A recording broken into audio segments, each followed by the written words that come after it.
మనం ప్రార్థన చేసిన రీతిగా, ఆశించిన రీతిగా దైవజనులు మన మధ్యకు వచ్చారు. వారికి సమయాన్ని అప్పచెబుతున్నాం. వారికి వేదిక దగ్గరకు వస్తుండగా గట్టిగా చప్పటి కూడా దేవుని నామాన్ని ఘనపరచండి.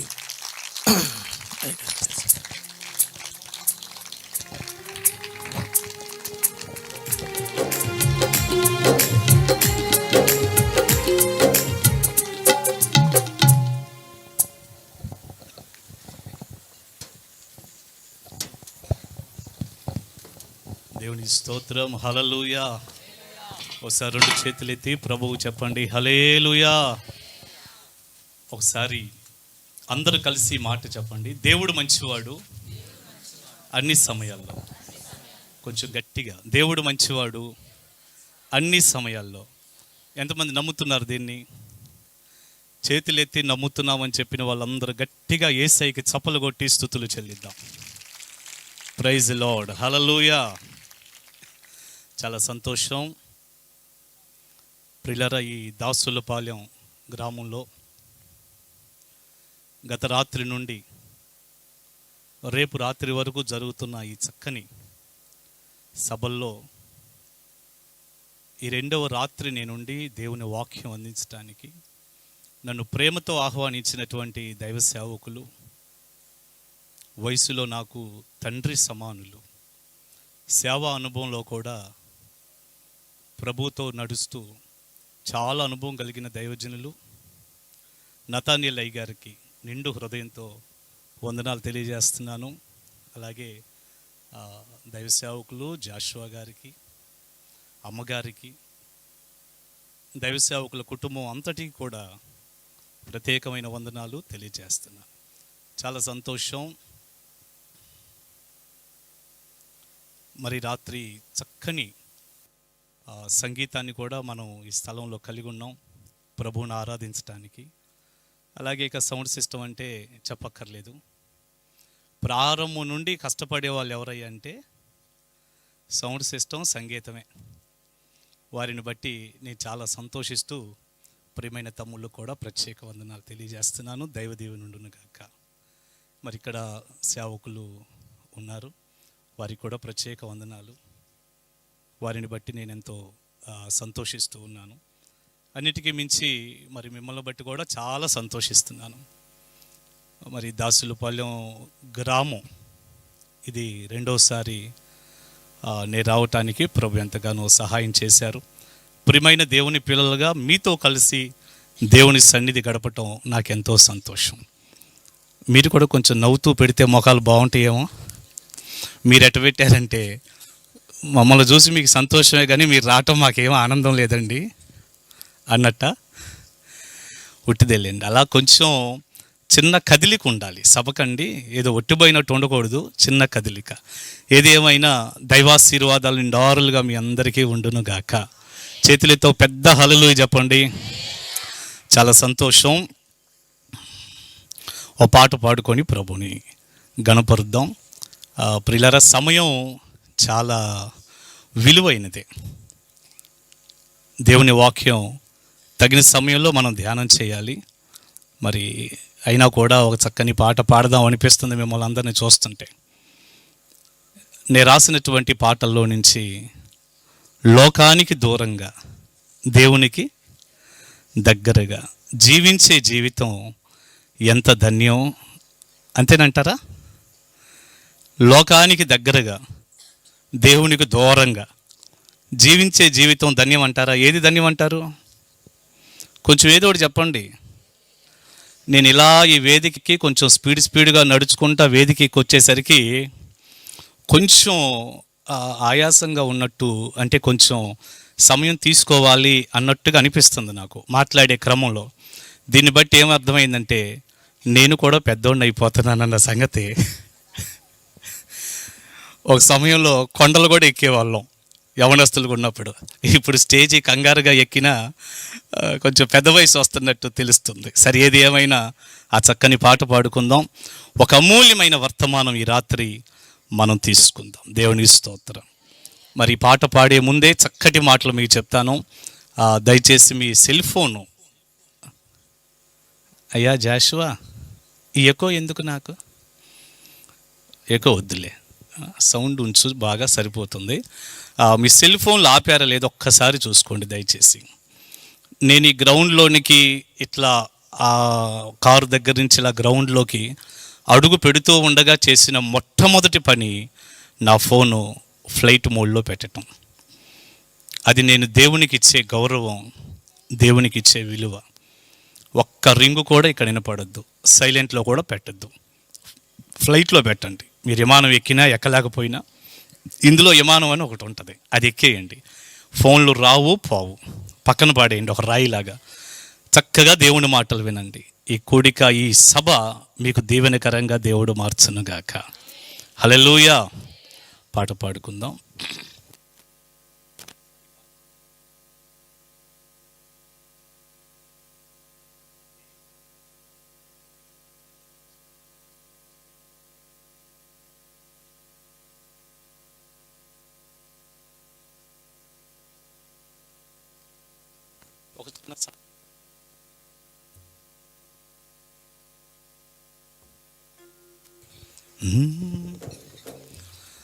పరిశుద్ధత ప్రాణంగా, ప్రభు సన్నిధి జీవంగా, జీవించు జీవితమే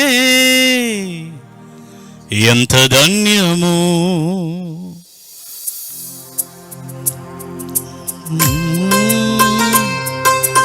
అందరూ చప్పలు కొడుతూ ప్రభువుని స్తుతిద్దాం. Praise the lord.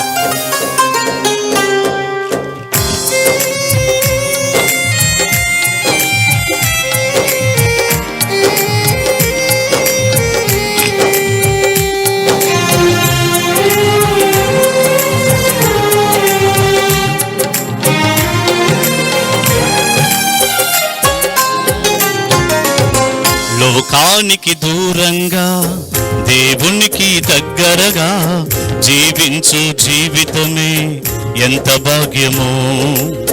లోకానికి దూరంగా, దేవునికి దగ్గరగా జీవించు జీవితమే ఎంత భాగ్యమో. పరిశుద్ధత ప్రాణంగా, ప్రభు సన్నిధి జీవంగా, జీవించు జీవితమే ఎంత ధన్యము. పరిశుద్ధత ప్రాణంగా, ప్రభు సన్నిధి జీవంగా, జీవించు జీవితమే ఎంత ధన్యము. లోకానికి దూరంగా, దేవునికి దగ్గరగా జీవించు జీవితమే ఎంత భాగ్యము.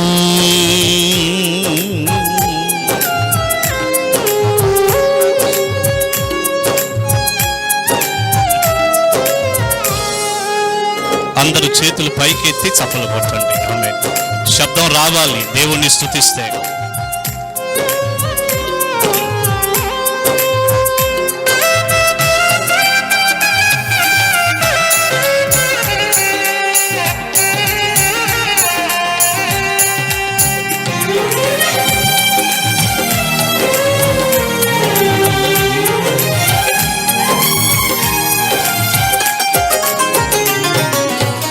లోక స్నేహం దేవునితో వైరమని నీవు ఎరుగవా.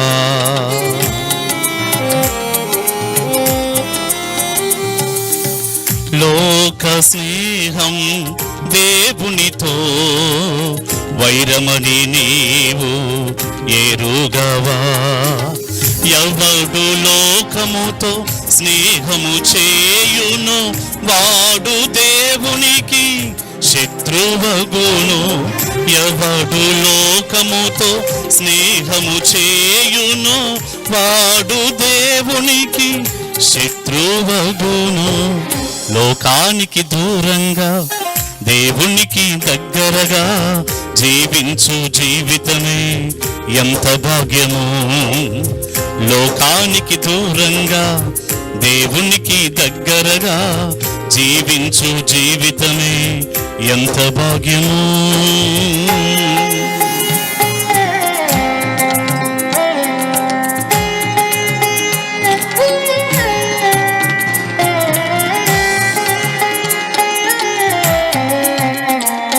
పైకెత్తి చప్పలు కొడదాం. మనసు పెట్టి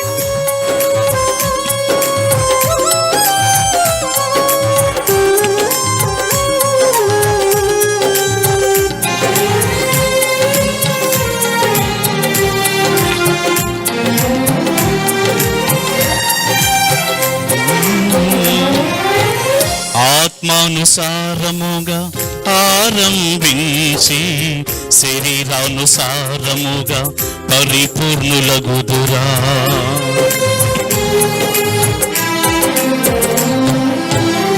ఆత్మానుసారముగా ఆరంభించి శరీరానుసారముగా పరిపూర్ణులగుదురా. క్రీస్తు స్వరూపము ఏర్పడునట్లు పశ్చాత్తాపముతో ప్రభుని వేడుమా. క్రీస్తు స్వరూపము ఏర్పడునట్లు పశ్చాత్తాపముతో ప్రభుని వేడుమా. లోకానికి దూరంగా దేవునికి దగ్గరగా జీవించు జీవితమే ఎంత భాగ్యము అనండి. లోకానికి దూరంగా దేవునికి దగ్గరగా జీవించు జీవితమే ఎంత భాగ్యము.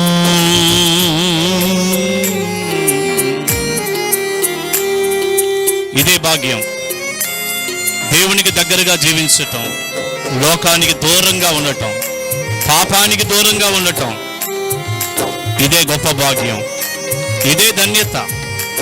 నమ్మితే స్తుతిద్దాం దేవుణ్ణి. Praise the Lord.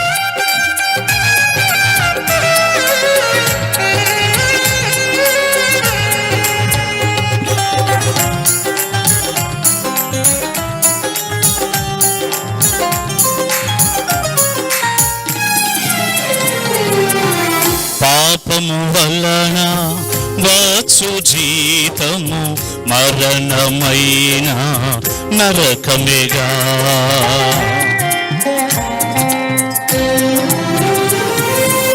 పాపము వలన వచ్చు జీతము మరణమైన నరకమేగా. అయితే దేవుని కృపావరము క్రీస్తునందు నిత్య జీవము. అయితే దేవుని కృపావరము క్రీస్తునందు నిత్య జీవము. లోకానికి దూరంగా దేవునికి దగ్గరగా జీవించు జీవితమే గొప్ప భాగ్యము. అందరూ లోకానికి దూరంగా దేవునికి దగ్గరగా జీవించు జీవితమే గొప్ప భాగ్యము. పరిశుద్ధత ప్రాణంగా ప్రభు సన్నిధి జీవంగా జీవించు జీవితమే ఎంత ధన్యము. పరిశుద్ధత ప్రాణంగా ప్రభు సన్నిధి జీవంగా జీవించు జీవితమే ఎంత ధన్యము. లోకానికి దూరంగా దేవునికి దగ్గరగా జీవించు జీవితమే ఎంత భాగ్యము. లోకానికి దూరంగా దేవునికి దగ్గరగా జీవించు జీవితమే గొప్ప భాగ్యము. పరిశుద్ధత ప్రాణంగా అనండి. పరిశుద్ధత ప్రాణంగా ప్రభు సన్నిధి జీవంగా జీవించు జీవితమే ఎంత ధన్యము. మీరు చెప్పండి. లోకానికి దూరంగా దేవునికి దగ్గరగా, మళ్ళీ లోకానికి దూరంగా దేవునికి దగ్గరగా జీవించు జీవితమే గొప్ప భాగ్యము. పరిశుద్ధత ప్రాణంగా ప్రభు సన్నిధి జీవంగా జీవించు జీవితమే ఎంత ధన్యము. ఒకసారి చప్పలు కొట్టి ప్రభుని మనం స్తుతిద్దాం. హల్లెలూయా. గత కాలంలో కొన్ని పాటలు ఒక 20 సంవత్సరాల క్రితం పాడి రిలీజ్ చేశాక మరలా తిరిగి యూట్యూబ్లో ఒక్కొక్క పాట రిలీజ్ చేయటం ఈ మధ్య వచ్చింది కదా. దానిని మేము ప్రారంభించినప్పుడు నేను యూట్యూబ్లో మా ఛానల్లో నేను పాడిన మొట్టమొదటి పాట లోకానికి దూరంగా దేవునికి దగ్గరగా, పరిశుద్ధత ప్రాణంగా, ప్రభు సన్నిధి జీవంగా, ఇలా జీవించటమే గొప్ప భాగ్యం. హల్లెలూయా. ప్రియులారా, ఈ సభల ఉద్దేశం ఈ పాటే. ఈ రాత్రి మీరు వినే ప్రసంగం ఈ పాటే.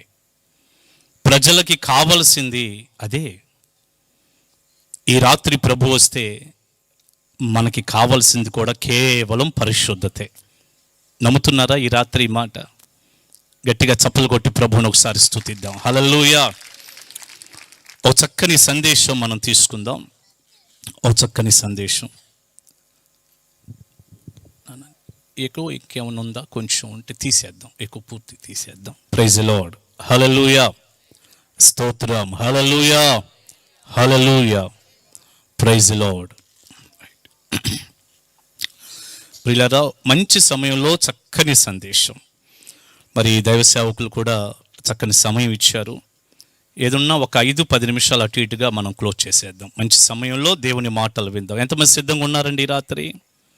అందరు రెడీగా ఉన్నారు కదా? సంతోషం. మనం సరాసరి వాక్యంలోకి వెళ్దాం. రోమాపత్రిక 8వ అధ్యాయం. రోమాపత్రిక 8వ అధ్యాయం మొదటి వచనాన్ని మనం చదువుకుందాం. కాబట్టి ఇప్పుడు క్రీస్తు యేసునందు ఉన్నవారికి ఏ శిక్షా విధియు లేదు. ఒక మాట అందరు కలిసి నాతో చెప్పండి. కాబట్టి ఇప్పుడు, అందరు చెప్పండి. కాబట్టి ఇప్పుడు క్రీస్తు యేసునందు ఉన్నవారికి ఏ శిక్షా విధి లేదు. ప్రియులారా, రోమాపత్రిక అంటే క్రైస్తవ విశ్వాసానికి, మన భక్తి జీవితానికి ఒక గుండెకాయ లాంటిదని చెప్పొచ్చు. చాలా అమూల్యమైనటువంటి పత్రిక అది. ఈ రోమాపత్రిక యొక్క మూల పదం ఏంటయ్యా అంటే దేవుని నీతి. చెప్పండి ఈ మాట. ఒక పాపికి ఉచితంగా దేవుని కృప ద్వారా, కేవలం మనం నమ్మటం ద్వారా కలిగిన దేవుని నీతి. ఒక వ్యక్తి నిత్య రాజ్యానికి వెళ్ళాలంటే కావలసింది దేవుని నీతి. కనుక పాపిగా ఉన్న ఒక మనిషికి దేవుని నీతి ఎలా కలిగిద్ది, కలిగిన తర్వాత ఎలా జీవించాలి, ఇవన్నీ కూడా తెలియచేసే ఒక అమూల్యమైనటువంటి పుస్తకం రోమాపత్రిక. వాస్తవంగా రోమా ప్రాంతంలో ఉన్న సంఘాన్ని పౌలు గారు ఎప్పుడూ దర్శించకపోయినా, అప్పటి వరకు ఎప్పుడూ కలుసుకోకపోయినా, దైవజనుడు త్వరలో కలుస్తాను, వారి దగ్గరికి వెళ్ళాలనుకుంటున్నాను, వెళ్ళే ముందు ఒక ఉత్తరం రాసి పంపిస్తే బాగుంటుంది ఆ సంఘ క్షేమం కొరకని ఆ దైవజనుడికి వచ్చిన ఆలోచన పరిశుద్ధాత్మ ప్రేరేపణతో రాయబడినటువంటి పత్రిక రోమాపత్రిక. ఇక దాని విలువ చెప్పటానికి నాకున్నటువంటి చిన్నపాటి జ్ఞానం సరిపోదు. ప్రార్థనాపూర్వకంగా చదవండి. ఎంత అమూల్యమైనటువంటి సంగతులు, ఎన్ని శ్రేష్టమైన సంగతులు కనపడతాయో ఆశ్చర్యంగా ఉంటుంది. సరే, 1వ అధ్యాయం నుంచి చాలా విషయాలు దైవజనుడు చెబుతూ వస్తూ 8వ అధ్యాయం 1వ వచనానికి వచ్చేసరికి ఆయన అన్నాడు, కాబట్టి ఇప్పుడు ఇన్ని సంగతులు చెప్పాను కదా, చాలా విషయాలు మాట్లాడాను, 7వ అధ్యాయం దాకా మాట్లాడుకొచ్చాను మీతో. అంటే పౌలు ఉద్దేశం చెప్తున్నాను, పౌలు గారి ఉద్దేశం. చాలా విషయాలు చెప్పాను. మనిషి జీవితానికి ఒక రక్షణ ఎలా కలిగిద్దో, క్షమాపణ ఎలా కలిగిద్దో, ఇవన్నీ నేను బోధిస్తూ వచ్చాను. ఇవన్నీ చెప్పాక 8వ అధ్యాయం మొదలు పెడుతూ నేనేం చెప్తున్నాను మీకంటే, కాబట్టి ఇప్పుడు ఇన్ని సంగతులు చెప్పాను గనక, ఇన్ని శ్రేష్టమైన విషయాలు జరిగాయి గనక, కాబట్టి ఇప్పుడు క్రీస్తు యేసు నందు ఎవరైనా ఉంటే ఆ వ్యక్తికి శిక్షా విధి లేదు. హల్లెలూయా. కాబట్టి ఇప్పుడు క్రీస్తు యేసు నందు ఉన్నవారికి శిక్షా విధి లేదు. ఎంత అమూల్యమైన మాట అండి, వెలకట్టలేని మాట. క్రీస్తు యేసునందు ఉన్నవారికి శిక్ష లేదు అనండి, శిక్ష లేదు. ప్రియులారా, ఈ మాట చదువుతుండగా అంతర్లీనంగా ఒక పొరలో మనకి కనపడుతున్న మరొక మాట ఏంటంటే, క్రీస్తునందు ఉన్నవారికి శిక్ష లేదు అంటే క్రీస్తునందు లేని వారికి శిక్ష ఉంది అని అర్థం. అంతేగా? మీరేదో ఒకటి చెప్పండి, ఎదురు కూర్చున్నారు బాగానే, అంతేగా? ఎక్సలెంట్ నాన్న. క్రీస్తునందు ఉన్న వారికి శిక్ష లేదు అంటే క్రీస్తునందు లేని వారు ఎవరైనా ఉంటే వారికి శిక్ష ఉంది అని ఈ వచనం మనకు తెలియచేస్తుంది. ఇంతకీ శిక్ష అంటే ఏమిటో? సాధారణంగా శిక్ష అన్నప్పుడు మనకేం అర్థమైద్ది అంటే, ఏదో పిల్లోడు తప్పు చేశాడు, నాన్న శిక్షించాడు, 4 దెబ్బలు కొట్టాడు, లేకపోతే అమ్మ శిక్షించింది 4 దెబ్బలు. మాట్లాడరా మీరేమి? కొంచెం గట్టిగా చెప్పండి. కొట్టిందా? కొడతారు అసలు మీరు దాసులపాలెంలో? కొట్టారు. అది పిల్లోడికి తల్లి విధించిన శిక్ష, మనకు తెలిసింది అది. స్కూల్లో పిల్లోడు తప్పు చేశారు, మాస్టర్ గారు బెత్తంతో 4 దెబ్బలు కొట్టారు. లేకపోతే గోడ కుర్చీ అని ఒకటి ఉంటుంది. ఇప్పుడు మనకి ఈ కుర్చీలు తెలుసుకొని ఆ కుర్చీలే గుర్తున్నాయా? గోడ కుర్చీ వేయించారు. అది పిల్లవాడు చేసినటువంటి తప్పుకి పంతులు గారు విధించిన శిక్ష. ఎక్సలెంట్, మీరు లైన్లో ఉన్నారు, బాగా చెప్తున్నారు, చాలా సంతోషం. అదే ఒక వ్యక్తి దాసులపాలెంలో చెయ్యరాని నేరం చేశాడు, ఘోరం చేశాడు, వాడిని పోలీసులు పట్టుకెళ్ళారు. కోర్టులో ఆ వ్యక్తికి శిక్ష విధింపబడింది. 1 సంవత్సరమో లేకపోతే 6 నెలల్లో, లేకపోతే ఇంకా ఏదైనా పెద్ద మర్డర్ ఏదైనా చేస్తే. అయినా దాసులపాలెంలో మర్డర్లు చేసేవాళ్ళు ఎవరుంటారండి? ఓరగా చెబుతున్నా. 14 ఏళ్ళు జైల్లో పెట్టడము, దాన్ని ఏమన్నామంటే జైలు శిక్ష అనండి ఈ మాట. అమ్మా నాన్న పిల్లవాడికి 4 దెబ్బలు కొట్టారు తప్పును బట్టి, అది తల్లిదండ్రులు విధించిన శిక్ష. పంతులు గారు 4 దెబ్బలు కొట్టారు, అది పంతులు గారు విధించిన శిక్ష పిల్లోడి తప్పుకి. ఇంకా చాలా ఘోరమైన తప్పు చేస్తే కోర్టులో శిక్ష విధించారు, తీర్పు తీర్చి. ఇవి మనకు తెలిసినటువంటి శిక్షలు, ఇవి శిక్షలే. కానీ ఇక్కడ క్రీస్తు యేసునందు లేని వాడికి శిక్ష ఉంది అని మనకు అర్థమవుతున్నప్పుడు 4 దెబ్బలో, గోడ కుర్చీయో, ఇంకేదో తాత్కాలికమైన శిక్షలు అనుకోవటానికి వీలు లేదు. మరి బైబిల్లో ఈ వచనంలో రాయబడిన శిక్ష ఏంటయ్యా? క్రీస్తు యేసునందు లేని వాడికి ఉన్న శిక్ష ఏమిటి అని మనం ఆలోచిస్తే, శిక్ష అంటే నరకం. చెప్పండి ఈ మాట గట్టిగా చెప్పండి. శిక్ష అంటే ఏమిటి అంటే నరకం. బైబిల్లో శిక్ష అంటే అది 2 దెబ్బలు కొట్టి వదిలేయటం అని కాదు, నరకం అని అర్థం. మీరు మార్కు సువార్త 16వ అధ్యాయం చాలాసార్లు చదివి ఉంటారు, ఎన్నోసార్లు వినుంటారు. అందులో 15-16 వచనాలు ఏమున్నాయి? మీరు సర్వలోకానికి వెళ్ళి సర్వ సృష్టికి సువార్త ప్రకటించండి. నమ్మి బాప్తిస్మము పొందినవాడు రక్షింపబడును, నమ్మని వానికి శిక్ష విధింపబడును. నమ్మి బాప్తిస్మం పొందినవాడు రక్షింపబడతాడు, నమ్మని వానికి శిక్ష అంటే ఏంటి? 2 దెబ్బలా? కాదు, నరకం. ఇంత గొప్ప రక్షణ మనము నిర్లక్ష్యము చేసిన ఎడల ఎలాగూ శిక్ష తప్పించుకుందాము అనేగా ఉంది.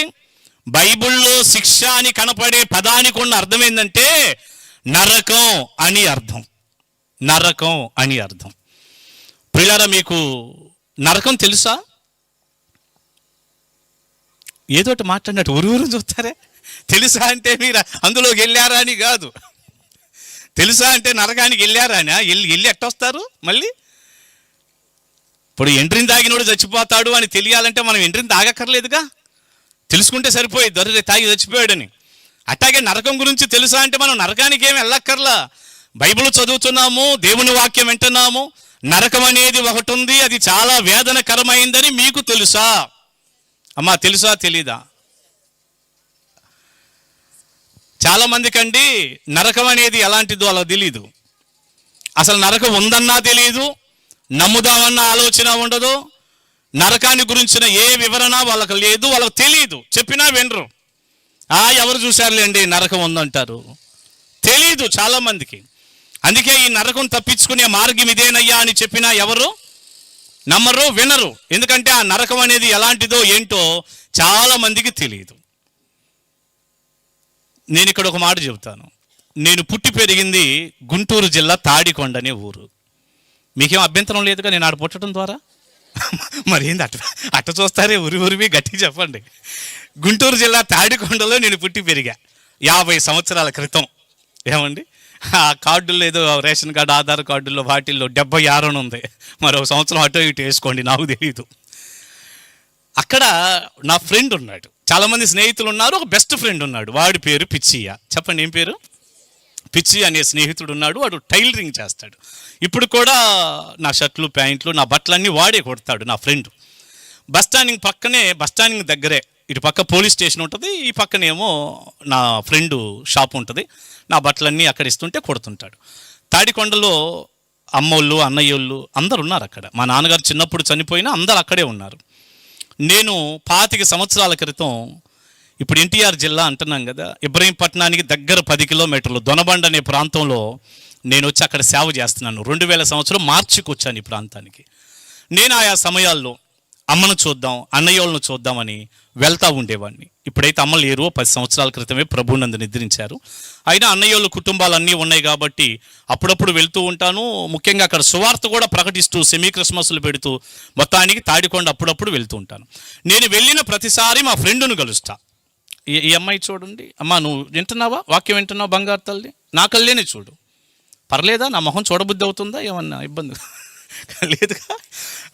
నా ఫ్రెండుని కలుస్తూ ఉంటా, పిచ్చిని. బట్టలు కూడా వాడిగా కుట్టేది, ఆడ కూర్చొని కలుస్తా, 2 మాటలు మాట్లాడతాను, ఎలా ఉన్నావురా అని మాట్లాడుకుంటాం. ఒక 5-10 నిమిషాలు పోయాక ఇక దైవజనుడిగా నా పని ఒకటే పని. ప్రియులారా, నా గుండెల్లో ఉన్న భారం, నాకున్న ఒక ఆవేదన, నా ప్రసంగాలు వింటే కూడా మీకు అర్థమైపోయింది. ఏదో సభకు వచ్చాను అయిపోయింది ఇట్లాంటివి ఉండవు.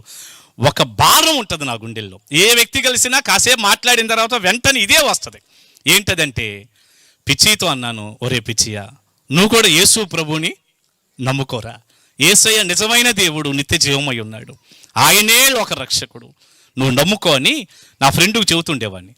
వాడు ముందు బాగున్నారా, అమ్మాయి బాగుందా, పిల్లలు బాగుంది అన్నీ కూడా అడుగుతున్నప్పుడు హాయిగా నవ్వుకుంటూ చక్కగా స్నేహం మీద మాట్లాడేవాడు.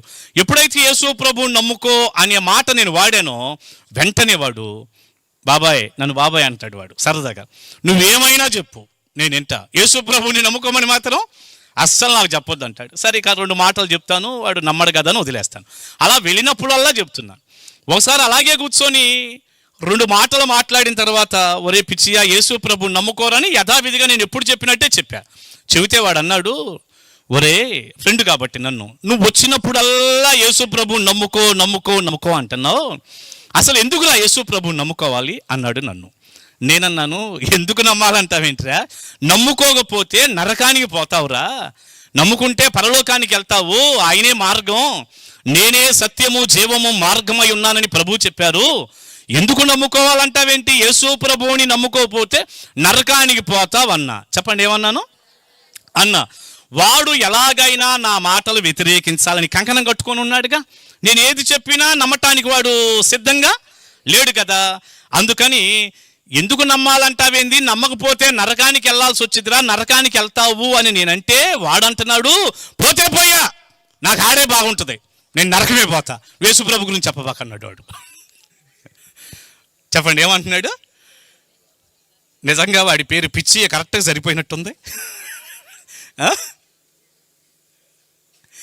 పోతే పోయా, నరకానికి నాకు ఆడే బాగుంటుంది. ఇప్పుడు నువ్వు చెప్పే లెక్క ప్రకారం యేసు ప్రభువుని నమ్ముకోపోతే నరకానికి వెళ్ళారంటే మా బంధువులంతా ఆడే ఉన్నారుగా అంటే వాడు అంటున్నాడు నాతో, మా వాళ్ళంతా ఆడే ఉన్నారుగా, ఆడకే పోతా, నాకు ఆడే బాగుంటుంది, నేను యేసు ప్రభువుని నమ్మను అన్నాడు వాడు.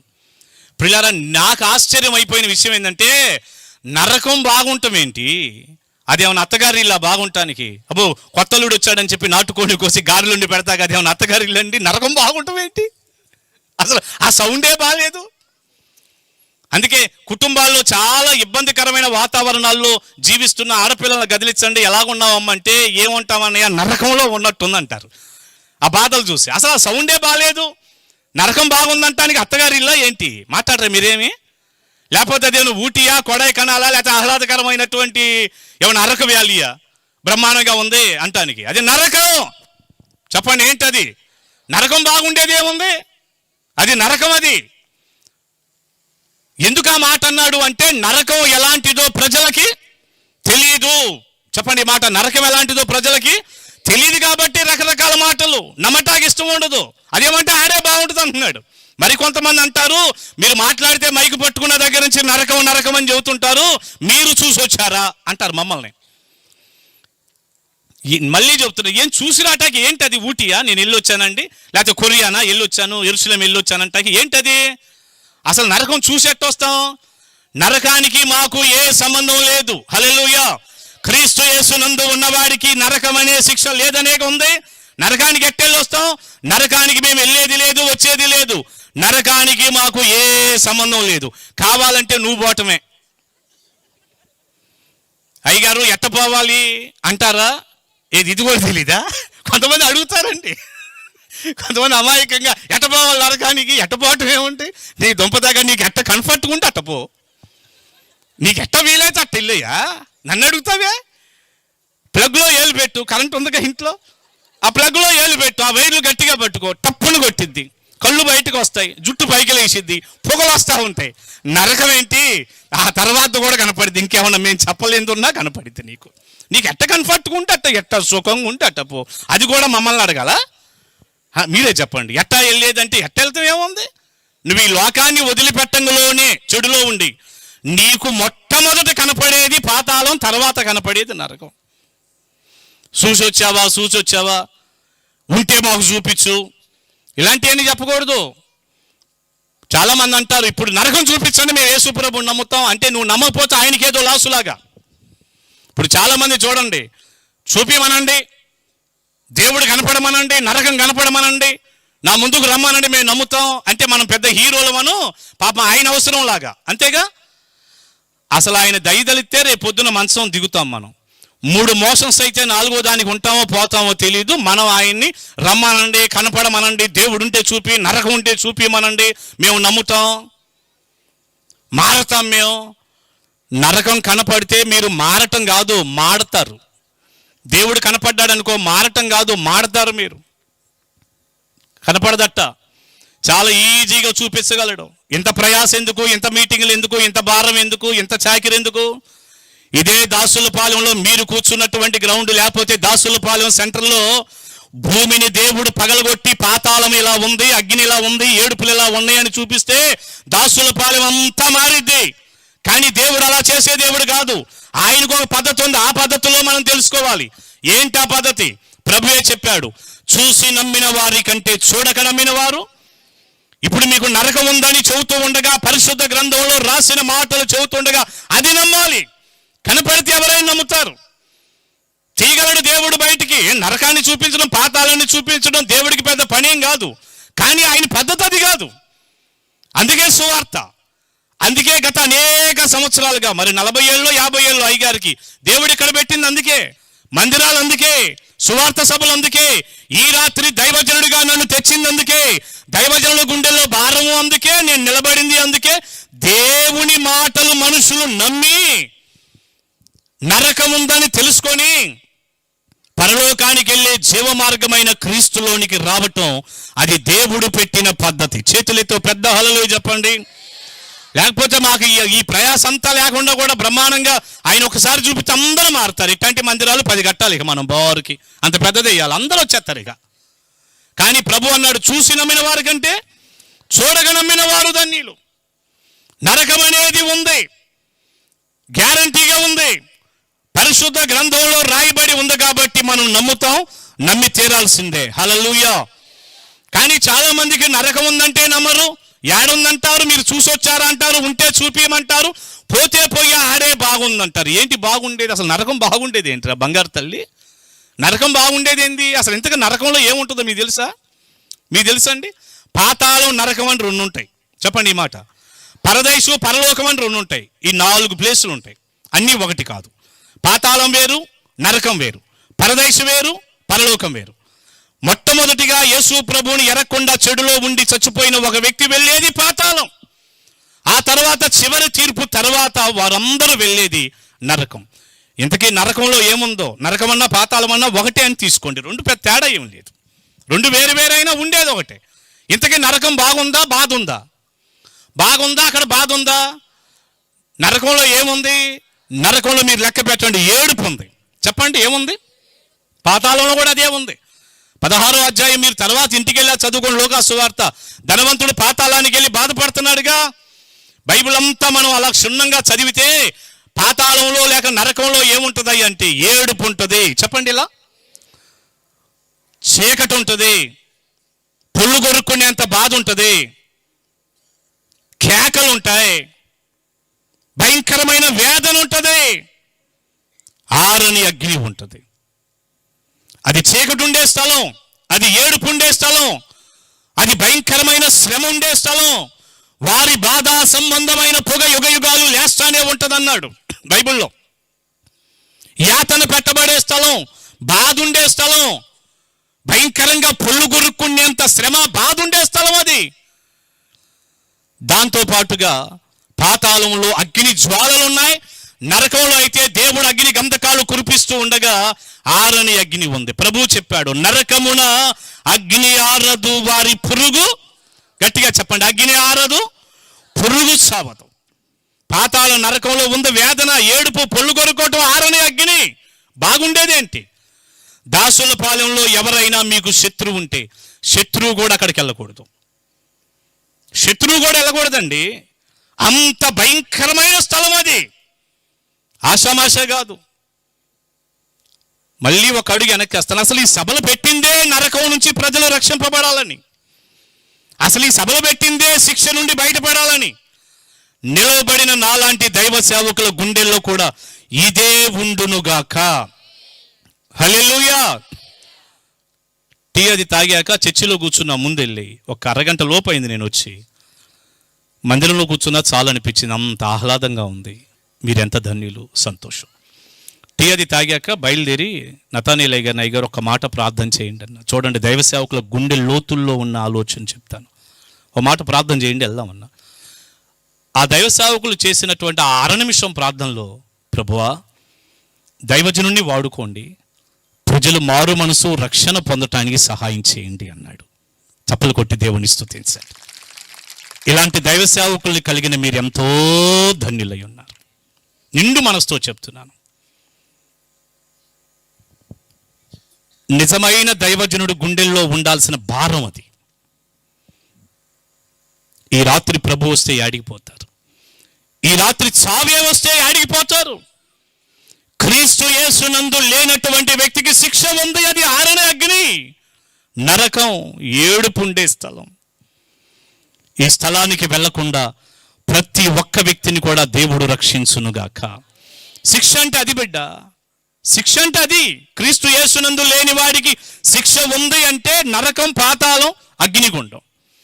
కానీ అదే సమయంలో ఇక్కడ రాయబడింది, క్రీస్తు యేసునందు ఉన్న వారికి ఏ శిక్షా విధి లేదు. చేతులు ఊపుతూ ఒకసారి పెద్ద హల్లెలూయా చెప్పండి. క్రీస్తు యేసునందున్న వారికి నరకంతో పని లేదు, పాతాళంతో పని లేదు, ఏడుపుతో పని లేదు, పుల్లు కొరుకోవడంతో పని లేదు.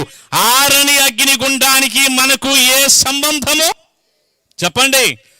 ఒక్క మాటలో చెప్పాలంటే తీర్పు పొందాల్సిన అవసరత కూడా మనకు లేదు. హల్లెలూయా. మనం బల్లారాధనకి ప్రతిసారి చదువుతూ ఉంటాం. కొరింథీ పత్రిక 11వ అధ్యాయం దైవ సేవకులు చదువుతారనుకుంటాను. మనలను మనమే విమర్శించుకొని ఎడల తీర్పు పొందకపోదుము. తీర్పు లేదు అంటే అసలు తీర్పులోకి వెళ్ళమని కాదు. అక్కడికి వెళ్తే కొట్టివేయబడిన తెల్ల పేపర్ ఉంటుంది, మనకి వెళ్తాం, న్యాయపీఠం ఎదుటికి వెళ్తాం. వెళ్ళినప్పుడు అందరూ కూడా అలాగ లైన్లోకి వెళ్తుంటే వాళ్ళు చేసినటువంటి తప్పులకి బహుమతులు పోగొట్టుకొని ఏమండి దేవుని యొక్క ఆ తీర్పులో వాళ్ళు నష్టపోతా ఉంటే మనం కూడా లైన్లోకి వెళ్ళాక, నీ కేసు ఎప్పుడో కొట్టివేయబడిందయ్యా, నువ్వు క్రీస్తు యేసులో ఉన్నావు, నీ కేసు కొట్టివేయబడిపోయింది, నీకు ఏ శిక్షా విధి లేదు, తీర్పు లేదు, సంతోషంగా నిత్య జీవాన్ని పొందు అని దేవుడు చెబుతాడు. క్రీస్తు యేసు నందు ఉన్నవాడికి ఏ శిక్షా విధి లేదు, నరకంతో పని లేదు, పరలోకానికి వెళ్తాడు, నిత్య జీవంలోనికి వెళ్తాడు, దేవుడుండే స్థలానికి వెళ్తాడు. ప్రభు అయిన యేసుక్రీస్తు వారే గొర్రె పిల్లగా దీపమై ఉంటే ఆ దీపపు కాంతిలో సంచరిస్తాడు. 24 పెద్దలు, శరాపులు, కెరూబులు, జ్యేష్ఠుల సంఘం, బంగారపు రాజవీధులు, యేసయ్యే దీపమై ఉండగా దీపపు కాంతిలో మనం సంచరిస్తూ యుగ యుగాలు దేవుడు మన కొరకు సిద్ధపరిచిన ఆ నివాస స్థలాల్లో మనం ఆనందిస్తూ సంతోషంగా స్తుతి పాటలు పాడుతూ యుగ యుగాలు దేవుని సన్నిధి గడిపే స్థలంలో మనం ఉంటాం, దేవునితో ఉంటాం. చెప్పండి ఈ మాట గట్టి చెప్పండి.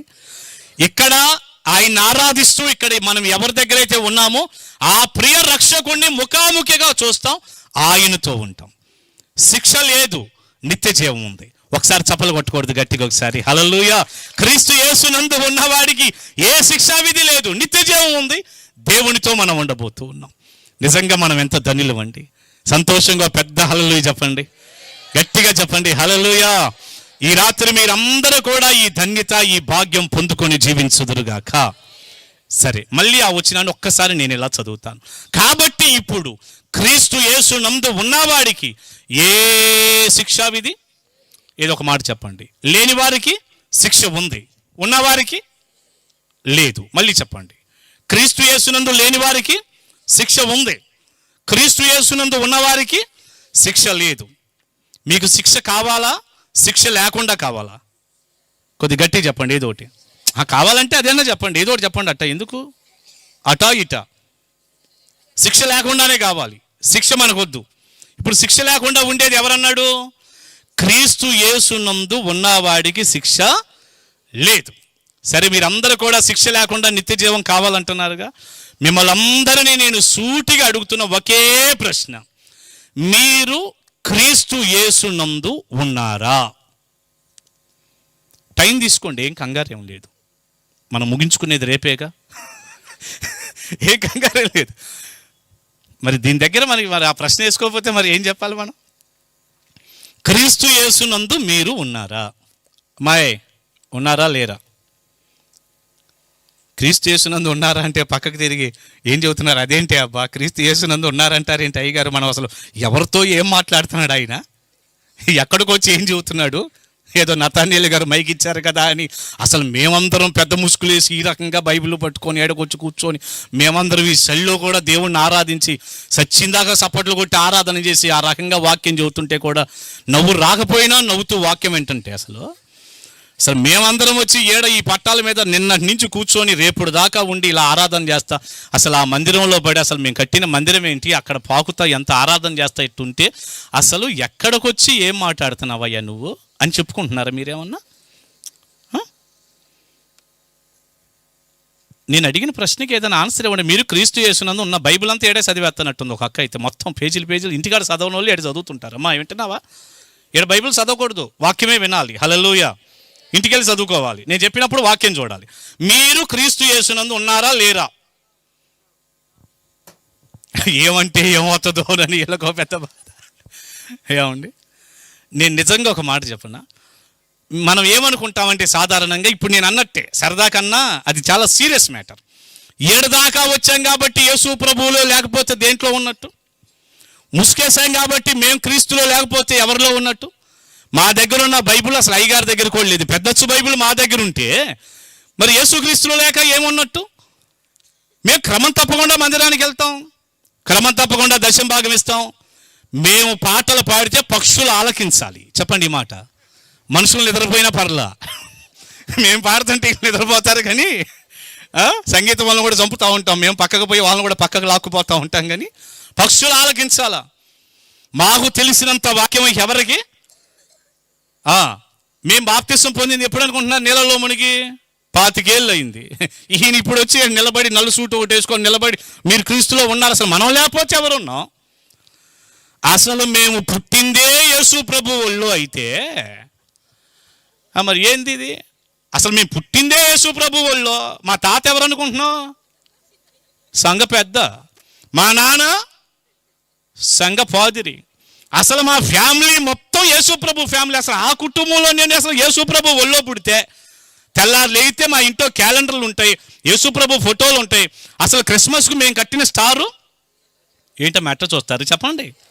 మేము కట్టిన స్టార్ ఎవడు కట్టాడు? ఏ చర్చోడు కంటే మేమే పెద్దది కట్టాల పోటీ. మామూలు విషయం కాదు. అసలు మేము చేసినట్టు కిస్మిస్ ఎవరు చేస్తాడు, మేము చేసినట్టు ఈస్టర్ ఎవరు చేస్తారు? మామూలు విషయం కాదు. అసలు మా మందిరం ఉన్నట్టు ఎవరితో ఉంది? అసలు మేము క్రీస్తులో ఉన్నామని అడుగుతారేంటి? నాకేం అర్థం కాలే. అసలు మేము పుట్టిందే ఆయన ఒళ్ళో అయితే, పుట్టటం మేము క్రైస్తవులం అయితే ఉంటారండి? ఎవరన్నా పుట్టు క్రైస్తవులు ఉంటారా? మాట్లాడండి. పుట్టు క్రైస్తవులు, పుట్టడమే క్రైస్తవుడు ఎవరైనా ఉంటారా? మాట్లాడరా? మీరేమి షాకులో ఉన్నట్టున్నారు. కొంపదీసి మీరందరూ ఇలాగే అనుకుంటున్నారుగా. మీ బైబిల్లో మీ తెల్ల చొక్కానో తెల్ల చీరో మీకున్న ఒక క్యాలెండరో మీ దగ్గర ఉన్నటువంటి ఏదో ఫోటోలో యేసుప్రభు ఫోటోలో మీరు నీళ్ళల్లో మునిగిలేసిందో వారం వారం తీసుకునే బల్లో లేకపోతే నెలకు తీసుకునే బల్లారాధన మీకున్న మందిరమో మీరు కట్టే స్టార్లో మీరు పాడే పాటలో లేదా నాలాంటి వాళ్ళు నిలబడి చెప్పేటటువంటి అమూల్యమైన ప్రసంగాలు లేదా మీరు నిలబడి వాయించే ఆరాధన చేయటమో సంగీతం వాయించటమో ఏదో ఇలాంటి అన్ని మనసులో తెచ్చుకొని నేను క్రీస్తునందు ఉన్నాను అంటారా? నేనైతే కాదంటాను. క్రీస్తునందు ఒక వ్యక్తి ఉన్నాడు అంటానికి ఇవి ఆమోద ముద్ర కానే, ఏది ఆమోద ముద్ర కాదు. గుర్తుపెట్టుకోవాలి మీరు. ఏది నువ్వు సంగీతం వాయించు, పాటలు పాడు, ఆరాధన చేయి, వాక్యం చెప్పు, నీళ్ళలో మునుగు, బైబిల్ పెట్టుకో, తెల్లబట్టలే కట్టుకో, నువ్వు ఏదైనా చెయ్యి, నీ ఆస్తి అంతా అమ్మివు.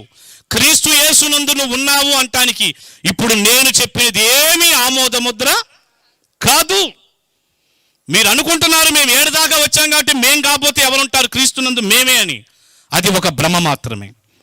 ప్రియబిడ్డ, కొంచెం ఉన్న వాక్యం ఉన్నట్టు చెప్పాలంటే కొంచెం బాధ కలక తప్పదు. ఇండక్షను టాబ్లెట్లు బాధగానే ఉంటాయి. టాబ్లెట్ చేదుగా ఉంటుంది, ఇండక్షన్ ఏమో చురుగ్గా ఉంటుంది. ఆరోగ్యాన్ని కలిగించేది అవే. ఏం పర్వాలేదు, మీరందరూ ఆడకే పోతారంటే రేపు నువ్వు కిందకు పోతుంటే అప్పుడు తెలుస్తుంది. పైకి రాకుండా కిందకు పోతుంటావుగా. పరదేశం మూడో ఆకాశంలో ఉంది, పాతాళం భూమి కింద ఉంది, పాతాళం. అప్పుడు తెలుస్తుంది నీకు. కుదరదట్ట. భ్రమకి నిజానికి చాలా తేడా ఉంది. ఈ పైన ఉన్న వాటిని చూసుకొని నేను పుట్టిందే క్రైస్తవ కుటుంబంలో అని మీ తాత ఎవరైతే మీ నాన్న ఎవరైతే ఏం ప్రయోజనం లేదు. ఎవరో అన్నారు మా తాతలు నేతులు తాగారు మా మూతులు వాసన చూడండి అన్నాడంట.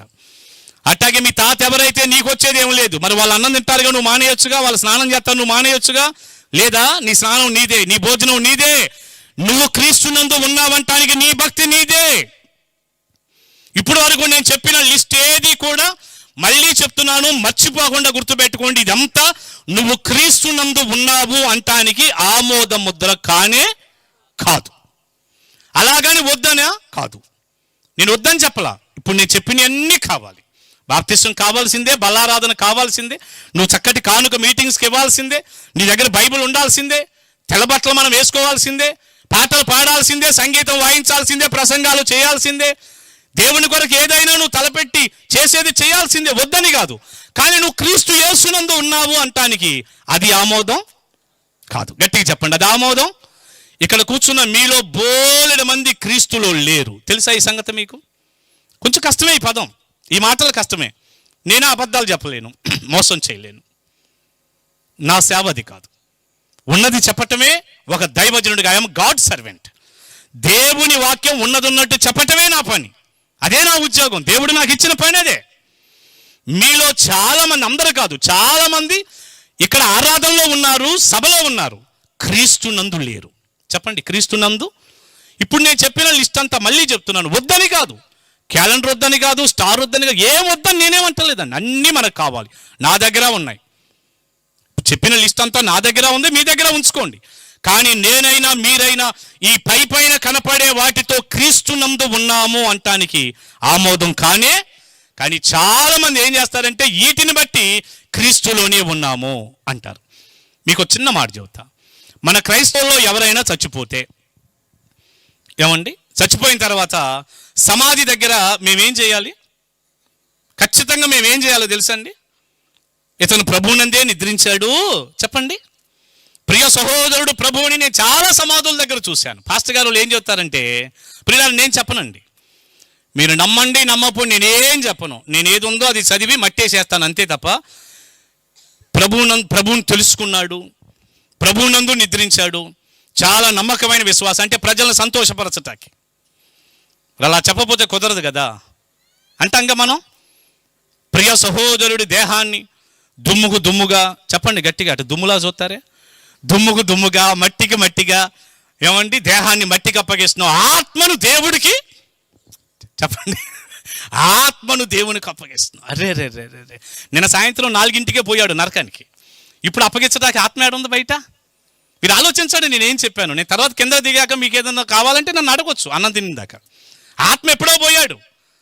కానీ సమాధి కార్యక్రమం మనం క్రైస్తవులం కాబట్టి ఏనాడు చచ్చి మొహం చూసినోడు కాదు. 1-2 ఫ్యామిలీలు తాగి కింద పడి చచ్చిపోయాడు. ఆడి సమాధి దగ్గర కూడా మనం ఏమంటున్నామంటే ప్రభువునందు నిద్రించాడు, ఆత్మను దేవుడికి అప్పగిస్తున్నాం, పరలోకానికి అప్పగిస్తున్నాం. ఇది మా తాతగారి ఆస్తిలాగా. అది ఆయన దయ తెలిసి మేము సరిగా ఉంటేనే మాకు కూడా దక్కేది. అది నిలబడిన కృపాశామ్యులనే నేనైనా జాగ్రత్తగా ఉంటే అటుపోతాం, లేచి ఇటుపోవటమే. ఏదో మా తాతగారి ఆస్తిలాగా, మా బాబుగాడిదిలాగా మేము అప్పగించుకోవడం వెళ్ళిపోతాడా? అది ప్రొసీజర్ అంతే. అది ప్రొసీజర్ అంతే. నేనేం పెద్ద తప్పు పట్టను కానీ అది ప్రొసీజరు. నేనైతే చెప్పనండి, నేను చెప్పను. తాగి చచ్చిపోయినోడు క్రీస్తునందు ఉన్నాడంటే నాకేం అర్థం కాదు, నేనేం చెప్పను. మళ్ళీ అలా సమాధి చేసిన వాళ్ళకి ఒక బండ, ఆ బండ మీద ముందే చెక్కుంచుతారు వాళ్ళు. తమ్ముడు మీరు ఆలోచన ఏనానా, ముందే చెక్కుంచుతారు ఆ బండ మీద. పైన ఒక వాక్యం, ఏ వాక్యం చెప్పండి? అరే రే రే రే రే రే రే పాపం వల్ల వచ్చే జీతం మరణం అని చెక్కొచ్చు కదా. అట్లా ఉండదా? అస్సలు ఉండదంట. అట్లా అసలు ఆ బండలే ఉండవు, ఒక్కటి కూడా ఉండదు.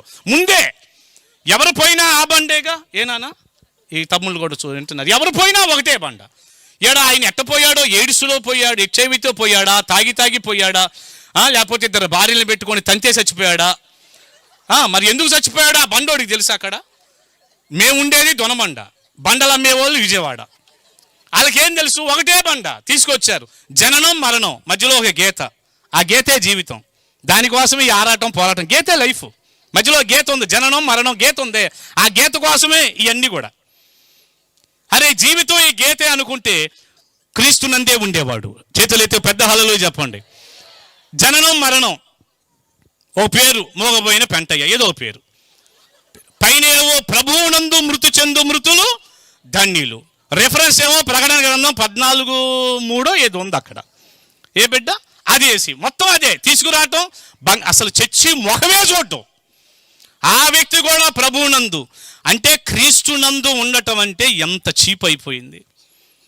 కూర్చున్న మీరే బోలెడు మంది క్రీస్తులో లేరంటే అసలు మీటింగ్కే రాకుండా, దేవుణ్ణే నమ్మకుండా, మందిరానికే రాకుండా, అసలు చర్చి మొహమే చూడకుండా జీవితం అంతా ఇష్టానుసారంగా బ్రతికిన వ్యక్తి క్రీస్తునందు ఉన్నాడు అని మనం అంటున్నామంటే ఏమనిపిస్తుంది మీకు? చెప్పకూడదట. బైబిల్ ప్రకారం క్రీస్తునందు ఉన్నది ఎవరో లేనిది ఎవరో ప్రసంగం చేయాలి. పోయినోడు ఎటుపోయాడో మనకు తెలియదు అన్నట్టుగా వదిలేయాలి. ఆయన ఆడికి పోయాడో మనకు తెలుసు, ఇంట్లో కూడా తెలుసు. కానీ మనం అనకూడదు కిందకే పోయాడు, అది కూడా చెప్పకూడదు. అది కూడా చెప్పకూడదు, మెదలకుండా చెప్పాలి.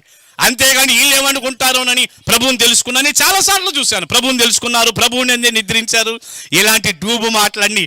సౌండ్ వినటానికి బాగుంటుంది కానీ లేఖనం దగ్గర గాల్లో కలిసిపోతాయి అంతే, గాల్లో. వీళ్ళెవ్వరూ క్రీస్తునందు ఉన్నవారు కానీ నువ్వు సమాధి పెట్టిలో పెట్టు, లేదా పుట్టంలోనే పాస్టర్ గారిని తెచ్చి ఉయ్యాల్లో వేయించుకో, చచ్చాక పెట్టిలో పెట్టించుకో, మధ్యలో అన్ని కార్యక్రమాలు చేసుకో, నేను చెప్పినట్టుగా నీకు పండగలు పబ్బాలు స్టార్లు అవి ఇవి మొత్తం పెట్టుకో, మొత్తం ఉంచుకో. క్రీస్తునందు నువ్వు ఉన్నట్టు కానే కాదు. క్రీస్తునందు ఉన్నవాడికి శిక్ష లేదు. ఇవి కలిగిన వాడు క్రీస్తునందు లేడు అని మీరు అంటున్నారు అన్నయ్య. మరి క్రీస్తునందు ఉన్నవాడు అంటే ఎవరు? ఎవరు? వెలకట్టలేని ఒకే రిఫరెన్స్ 2 కొరింథీ పత్రిక 5:17. ఇది భద్రం చేసుకుంటే చాలు మీకు, ఇది భద్రం చేసుకుంటే చాలు. ఇప్పటి వరకు దైవజనుడుగా నేను ఏం చెప్పానో మీకు తెలిసిపోతుంది. క్రీస్తునందు ఉన్నవాడు అంటే ఎవరు? 2 కొరింథీ పత్రిక 5:17. కాగా ఎవడైనను క్రీస్తునందున్న ఎడల వాడు నూతన సృష్టి, పాతవి గతించెను, ఇదిగో క్రొత్తవాయెను. చేతులతో పెద్ద హల్లెలూయా చెప్పండి. ప్రియులారా, బైబిల్లో ఒక ప్రశ్న తలెత్తితే బైబిలే మనకు ఆన్సర్ ఇచ్చేస్తుంది అంతే. ఒక్కటే రిఫరెన్స్ నాన్న, ఒక్కటే. మీరు రోమా 8:1 దగ్గరికి తీసుకెళ్ళి అండర్లైన్ పెట్టేసుకోండి, అక్కడ రాసేసుకోండి అంతే. క్రీస్తునందు ఉన్న వాడికి శిక్ష లేదు అని అక్కడ చెప్పిన పౌలు గారే క్రీస్తునందు ఉన్న వ్యక్తి అంటే ఎవరో చెప్పాడు. ఎవరట? ఎవడైనను, కాగా ఎవడైనను క్రీస్తునందున్న ఎడల. బంగారు తల్లి వింటున్నారా? ఎవరైనా నేను యేసుక్రీస్తులో ఉన్నాను అనుకుంటే, స్త్రీ గాని పురుషుడు గాని, చిన్న గాని పెద్ద గాని, దాసుల పాలెంలో ఉన్న ఎవరైనా సరే నేను క్రీస్తునందు ఉన్నాను అని గనక నువ్వు అనుకుంటే ఒకటే గుర్తు, పాతవి గతించెను, ఇదిగో సమస్తము క్రొత్తవాయెను. వాడు నూతన సృష్టి. ఎవడైనను క్రీస్తునందున్న ఎడల వాడు నూతన సృష్టి, కొత్త సృష్టి, కొత్త జన్మ. పాతవి గతించెను, ఇదిగో క్రొత్తవాయెను. ఒక్క మాటలో చెప్పనా, ఈ వచ్చిన ఒక మాటలో చెప్పన బంగారు తల్లి, క్రీస్తునందు ఉన్న వ్యక్తి అంటే ఎవరంటే యేసు ప్రభువుని నమ్మి, మీరు నాకెళ్ళి చూడండి, సింపుల్. ఈ వచనాన్ని చెప్తాను మీకు. యేసు ప్రభువుని నమ్మి ఆయన యందు విశ్వాసం ఉంచి పాపాలన్నీ యేసయ్య దగ్గర ఒప్పుకొని, వింటున్నారా తల్లి? మళ్ళీ చెప్తాను. యేసు ప్రభువుని నమ్మి పశ్చాత్తాపడి, వింటున్నారు? చూడండి, ఈ క్రమాన్ని కూడా మీరు చూడండి జాగ్రత్తగా. యేసు ప్రభువుని నమ్మి ఆయన నిజదేవుడని పశ్చాత్తాపడి పాపాలన్నీ ఒప్పుకొని విడిచిపెట్టి రక్షణ పొంది దేవుని సంఘంలో చేర్చబడి, సంఘంలో చేర్చబడిన ఆ రోజు నుండి ఆ వ్యక్తి చచ్చిపోయే రోజు వరకు, లేదా ఒకవేళ ప్రభు వస్తే ప్రభు రాకడ వరకు పరిశుద్ధంగా దినదినము ప్రభువులో ఎదుగుతూ ప్రతి చిన్నది కూడా దేవుని వెలుగులో చూసుకుంటూ మరలా ప్రతిరోజు ప్రతి నిమిషం మారు మనసు పొందుతూ, మారు మనసులో 2 మెట్లు. యేసయ్యని నమ్ముకునేటప్పుడు కలిగిన మారు మనసు, జీవితం అంతా మళ్ళీ ఏ పొరపాటో ఈ చిన్న లోపమో కనపడిన వాక్యపు వెలుగులో ఇంకా ఇంకా ఇంకా చూసుకుంటూ పరిశుద్ధత ప్రాణంగా బ్రతుకుతూ లోకానికి దూరంగా ఉంటూ, అరే ఇది తప్పు కదా, ఇది చేయకూడదు కదా, ఇలా మాట్లాడకూడదు కదా, ఇలా చూడకూడదు కదా, ఇలా నేను ఉండకూడదు కదా అనుకుంటూ దినదినము మార్పు చెందుతూ క్రీస్తులాగా మారిపోతూ ప్రభు రాకడ కొరకు పరిశుద్ధతలో ఎదుగుతూ కనిపెట్టి ఎదురు చూస్తూ ఉంటాడే దేవుని బిడ్డగా, ఆ వ్యక్తి క్రీస్తునందు ఉన్నవాడు. చప్పలు కొట్టి దేవుని స్తుతించండి. హల్లెలూయా. గుర్తుపెట్టుకోవాలి మీరు, ఈ ప్రొసీజర్ అంతా ఉంది. మళ్ళీ యేసు ప్రభువుని నమ్మి మందిరంలోకి వచ్చి నేను మారు మనసు పొందానని నీళ్ళలో మునిగి అక్కడ ఆగితే కుదరదు. నేను అందుకే లిస్ట్ అంతా చెప్పేశాను మీకు. ఈరోజు యేసు ప్రభువుని నమ్ముకున్నానని చెప్పి ఏదో ఇలాంటి ప్రసంగాలు విన్నప్పుడు ఉత్సాహం వచ్చి ఉబ్బిపోయి త్వరగా నీళ్ళలో మునిగి బాప్తిసం తీసుకొని బల్ల తీసుకుంటా చెడులో ఉండేవాళ్ళు లేరా? ఉన్నారా లేరా? పేరుకు క్రైస్తవుడు అనే పేరుండి చచ్చినోళ్ళలాగా బ్రతుకుతూ చెడును మాననోడు ఉన్నాడా లేడా? క్రీస్తునందు ఉన్నట్టు కాదు. నీళ్ళలో మునిగాంగా ఉన్నట్టు కాదు. చెప్పాను ఇందాల లిస్టు. బైబిల్ ఉందిగా ఉన్నట్టు కాదు. బల్ల తీసుకుంటున్నానుగా, తాగి కూడా బల్ల తీసుకునే వాళ్ళు ఉన్నారు. అది నీ తొందరపాటు, ఉన్నట్టు కాదు. కానుకిస్తున్నాను ఉన్నట్టు కాదు. నువ్వేమైనా చేయి తమ్ముడు చెల్లెమ్మ, నువ్వు క్రీస్తునందు ఉన్నట్టు కానే కాదు. క్రీస్తునందు ఉన్నవాడంటే ఎవరని చెప్తుంది బైబిల్? నూతన సృష్టి, పాతవి గతించాలి, కొత్తగా అయిపోవాలి, ఆ మార్పు కనపడాలి. రక్షణ పొందాలి, పశ్చాత్తాపడి మారు మనసు పొంది రక్షణ పొందాలి, మార్పు కనపడాలి. ఒక్క ఆరాధన మానకూడదు. ప్రతి ఆదివారం దేవుని పాదాలు పట్టుకోవాలి, ప్రతి ఉపవాస ప్రార్థనలో కనపడాలి. చిన్న అబద్ధము చెప్పటానికి కూడా భయపడాలి. నా దేవుడు బాధపడతాడు కదా అని అంత జాగ్రత్తగా ఉండాలి. ఏం మారాం ఈరోజు మనం చెప్పండి? ఉన్నాము అనుకుంటూ లేకుండా భ్రమలో ఉన్నావు. చెల్లి, దయచేసి ఒక అన్నగా చెప్తున్నాను, ఈ రాత్రి ఈ సందేశం నీ జీవితానికి ఒక విప్లవాత్మకమైన మార్పుకి కారణం అగునుగాక. ఆమేనండి. నామకార్థ క్రైస్తవ్యం నుండి నిన్ను బయటికి తెచ్చునుగాక. ఇలాంటి చెడులో నామకార్థంలో ఉంటే ఈ రాత్రి ప్రభు వస్తే నువ్వు వెళ్ళేది ఎక్కడికి? నీ నీళ్ళల్లో మునిగింది లెక్కలోకి రాదు. నేను మళ్ళీ అదే చెప్తున్నాను, మార్పు చెందిన నీ జీవితమే లెక్కలోకి వస్తుంది. హల్లెలూయా. మార్పు చెందిన నీ జీవితం, హృదయ శుద్ధి గలవాడు ధన్యుడు వారు దేవుణ్ణి. అంతేనా? ఈ పైపయ్యా ఏం మారామయ్యా ఈరోజు? ఏం మారాం? యేసుప్రభుని నమ్మి బాప్తిసం పొందాను అంటున్నావు, తాగుడు మారావా? తాగుడు మానారండి? ఈరోజు ఎంతో మంది తాగి మళ్ళీ బలారాధనకు వచ్చి బల తీసుకునే వాళ్ళు లేరా? మీరే గబాబు చెప్పాను, ఉన్నారా లేరా? బూతులు మానారండి. ఈ రోజున ఒక్కొక్క ఆమె ఏదైనా కొంచెం గొడవలో ఏదైనా ఇబ్బంది వచ్చి నోరు తెరిస్తే అసలు అన్ని బూతులు ఉన్నాయన్న సంగతి అప్పుడే తెలిసింది మనకి. మా బూతుల్లో పిహెచ్డీ చేసింది అక్క. మందిలో సాక్ష్యం చెప్పేది ఈ అక్కే, పాటలు పాడేది ఈ అక్కే. ఎట్ట పాడాను అంటది, పక్షులు ఆలకించాయా అంటది. ఇక నీ పాటలన్నీ పక్షులు ఆలకించటమే, నాయన ఏం ఆలకించటం. మీరు ఇంటికి వెళ్ళాక కృపా శామ్యూల్ అనే నా యూట్యూబ్ ఛానల్లో ఈరోజు పెట్టినటువంటి చిన్న మన్నా 10 నిమిషాలు ఉంటుందండి, 10-12 నిమిషాలు. దాని టైటిల్ ఏంటో తెలుసా? నీ పాటలు వినుటకు నాకు మనసు లేదు. ఆమోసు గ్రంథం నుంచి చేశాం, ఆ వర్తమానాన్ని అందించాం. వినండి. ప్రభు అన్నాడు, నీ పాటలు, నీ స్వరమండలము యొక్క నాదము వినుటకు నాకు మనసు లేదన్నాడు. పాటలు పాడితే భక్తిలో ఉన్నట్ట? అసలు ఆయన వింటున్నాడా లేదా? ఈ చివరి రోజుల్లో చూడండి, పాటలు, డ్యాన్సులు, విజిల్స్ సినిమా హాల్లో, క్లబ్లో ఉన్నట్టుంది. యూట్యూబ్ మీరు చూసుకోండి. తమ్ముడు అంతేగా, యథార్థంగా చెప్పండి. ఒకప్పుడు పాట పాడితే గుండెలు కదిలేవి, హృదయం కదిలేది. ఈ రోజున పాటలు పాడితే శరీరాలు కదులుతున్నాయి. డ్యాన్సుల్లో ఉన్నారు, విజిల్స్ వేస్తున్నారు. అసలు అది క్లబ్బా, సినిమా హాలా, దేవుని మందిరమో తేడా కూడా తెలియని రోజుల్లో ఈరోజు మనం వచ్చేసాం. ఆ ట్రెండ్లో ఉన్నాం. జనం అందరూ ఆడకే వెళ్తారు. పాటలు ఎంత బాగున్నాయో, సంగీతం ఎంత బాగుందో, కానీ దేవుడు విన్నాడా లేడా అది ఎవ్వరికి పని లేదు. ఇవేమీ లేవు. పౌలు శీలలు పాటలు పాడితే చెరసాల్లో దేవుని శక్తి అక్కడికి దిగి వచ్చింది. చప్పలు కొట్టండి గట్టిగా ఒకసారి. ఏమీ లేవు, కాళ్ళకి చేతులకి బండలు ఉన్నాయి. ఇంకోసారి గట్టిగా చప్పలు కొట్టి దేవుని స్తుతించండి. హల్లెలూయా. ప్రిబిడ్డ, నేను అదే చెప్తున్నాను. పాటలు పాడతాం, చెడు చెడే, పాటలు పాటలే. తాగుడు తాగుడే, బల్లారాధనే. విస్తారమైన బూతులు, నోరు తెలిసి మరి ఆ నోటితోనే బల తీసుకుంటున్నావుగా బిడ్డ. మరి ఎట్లా పరిశుద్ధత ఏది?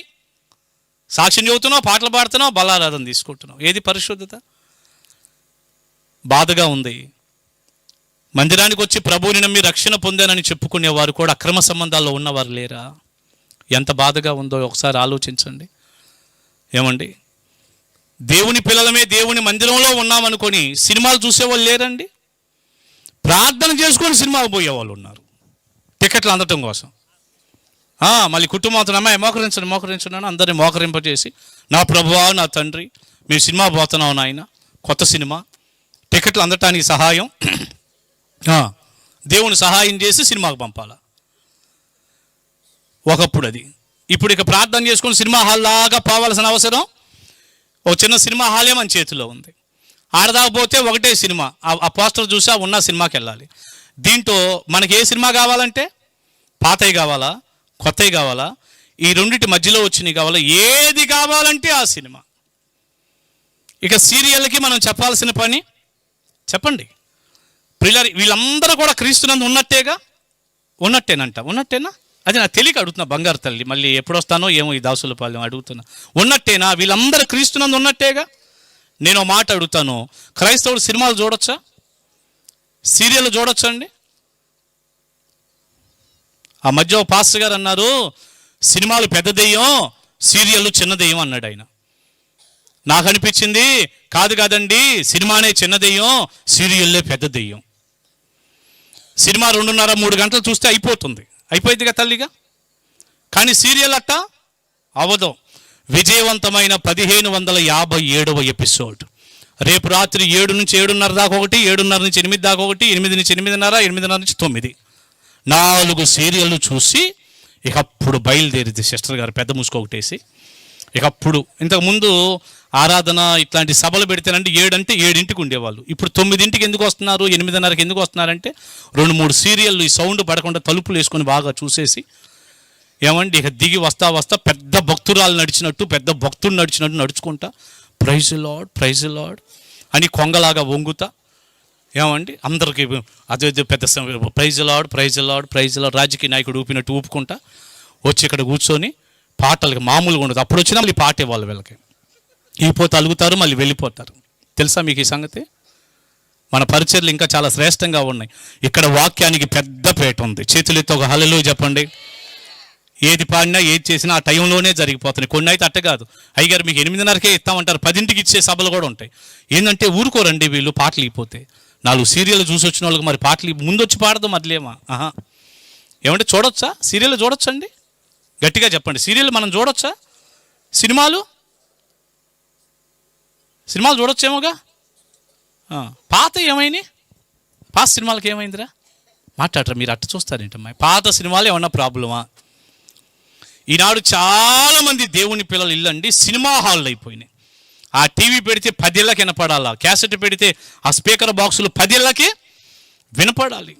మామూలు విషయం కాదండి. అంటే అదొక పైశాచిక ఆనందం అన్నమాట. అందరికి వినపడతా ఉండాలి సినిమా పాటలు. అయ్యగారు అందుకే మేము వినపడకుండా తలుపులు వేసుకొని చూస్తున్నాం అంటారా? అంటారు మీరు. ప్రియులారా, ఏంటిది? ఒక సినిమా మీద జయం లేదు, ఒక సీరియల్ మీద జయం లేదు, ఒక తాగుడు మీద జయం లేదు, ఒక బూతుల మీద జయం లేదు, ఒక కోపం మీద జయం లేదు, ఒక అక్రమ సంబంధాల మీద జయం లేదు. ఏం క్రీస్తునందు ఉన్నట్టు లేదండి. ఈ వచనానికి మీరు జవాబు చెప్పండి. క్రీస్తు యేసునందు ఉన్నవాడు అంటే నూతన సృష్టి. ఈ సెల్ ఫోన్ వచ్చిన తర్వాత అనేక మంది దీనికి బానిసలైన వాళ్ళు ఉన్నారా లేరా బిడ్డ? బైబిల్ కూడా పోయింది, సెల్ ఫోన్ వచ్చింది. ఎంత వేదనకరంగా ఉందో మీరు ఆలోచించండి. ఈరోజు పిల్లల జీవితాలు పోయినాయి, పెద్దవాళ్ళ జీవితాలు పోయినాయి, బైబిల్ చదివే వాళ్ళు తగ్గిపోయారు. సెల్ ఫోన్ అదే లోకం అయిపోయి లోకంలో పడి కొట్టుకులాడుతున్నారు. ఈ రోజున బయటికి వెళ్ళక్కర్లా. కొంతమంది అంటారు అసలు మా అబ్బాయి మా అమ్మ ఇల్లు దాటి బయటికి వెళ్ళరండి, అస్సలు వెళ్ళరు. ఎంత పద్ధతో ఏమండి! ఇప్పుడు పాపంలో బాగా పడి పడి పడి పడి పాపంలో జీవించడానికి ఇల్లు దాటి పోవలసిన అవసరం, చెప్పండి గట్టిగా, ఇల్లు దాటి వెళ్ళాల్సిన అవసరమే లేదు. బయట ఉన్నదంతా కూడా నీ బిడ్డ జేబులో చేతిలోనే ఉంది, ఇంకెళ్ళాల్సిన పని ఏముంది? ఒకప్పుడు లేనప్పుడు వెళ్ళాలి, ఇల్లు దాటి వెళ్ళరండి, లోపలే మొత్తం చేస్తారు. ఎవరితోనైనా కలెక్షన్ పెట్టుకుంటారు, ఎవరి ప్రేమల్లోనైనా పడతారు, ఏమండి మెసేజ్లు పెడుతుంటారు. మీరు చూసుకోండి కావాలంటే. మా పిల్లోడు బాగా చదువుతున్నాడు, మా అమ్మాయి బాగా చదువుతుంది అనుకుంటారు, ఫోన్లో ఉంటారు. అమ్మ వచ్చి చూసిద్ది, అమ్మాయి ఏంటి ఆ ఫోన్ ఏంటి, నువ్వేంటి, చదువుకో, ఎగ్జామ్ ఉంది, తీసేయి, పడుకో, కొద్ది పెందలాడు అంటుంది, దుప్పట ముసుకేసింది. ఆ దుప్పట్లో నుంచి మళ్ళీ ఒక దివ్యకాంతి వెలుగుతూ ఉంటుంది. దుప్పట్లో నుంచి ఒక కాంతి, దుప్పట ముసుకేసి దుప్పట్లో నుంచి మళ్ళీ ఒక దివ్య జ్యోతి వెలుగుతూ ఉంటుంది. మళ్ళీ మెసేజ్, రేపు నువ్వు ఏ బట్టలు వేసుకొని వస్తున్నావు, నువ్వేం వేసుకొస్తున్నావు, డిలీట్ చేసేయటమే. ఎన్నింటికి వస్తున్నావు, డిలీట్. ఇన్నింటికి వస్తున్నా, డిలీట్.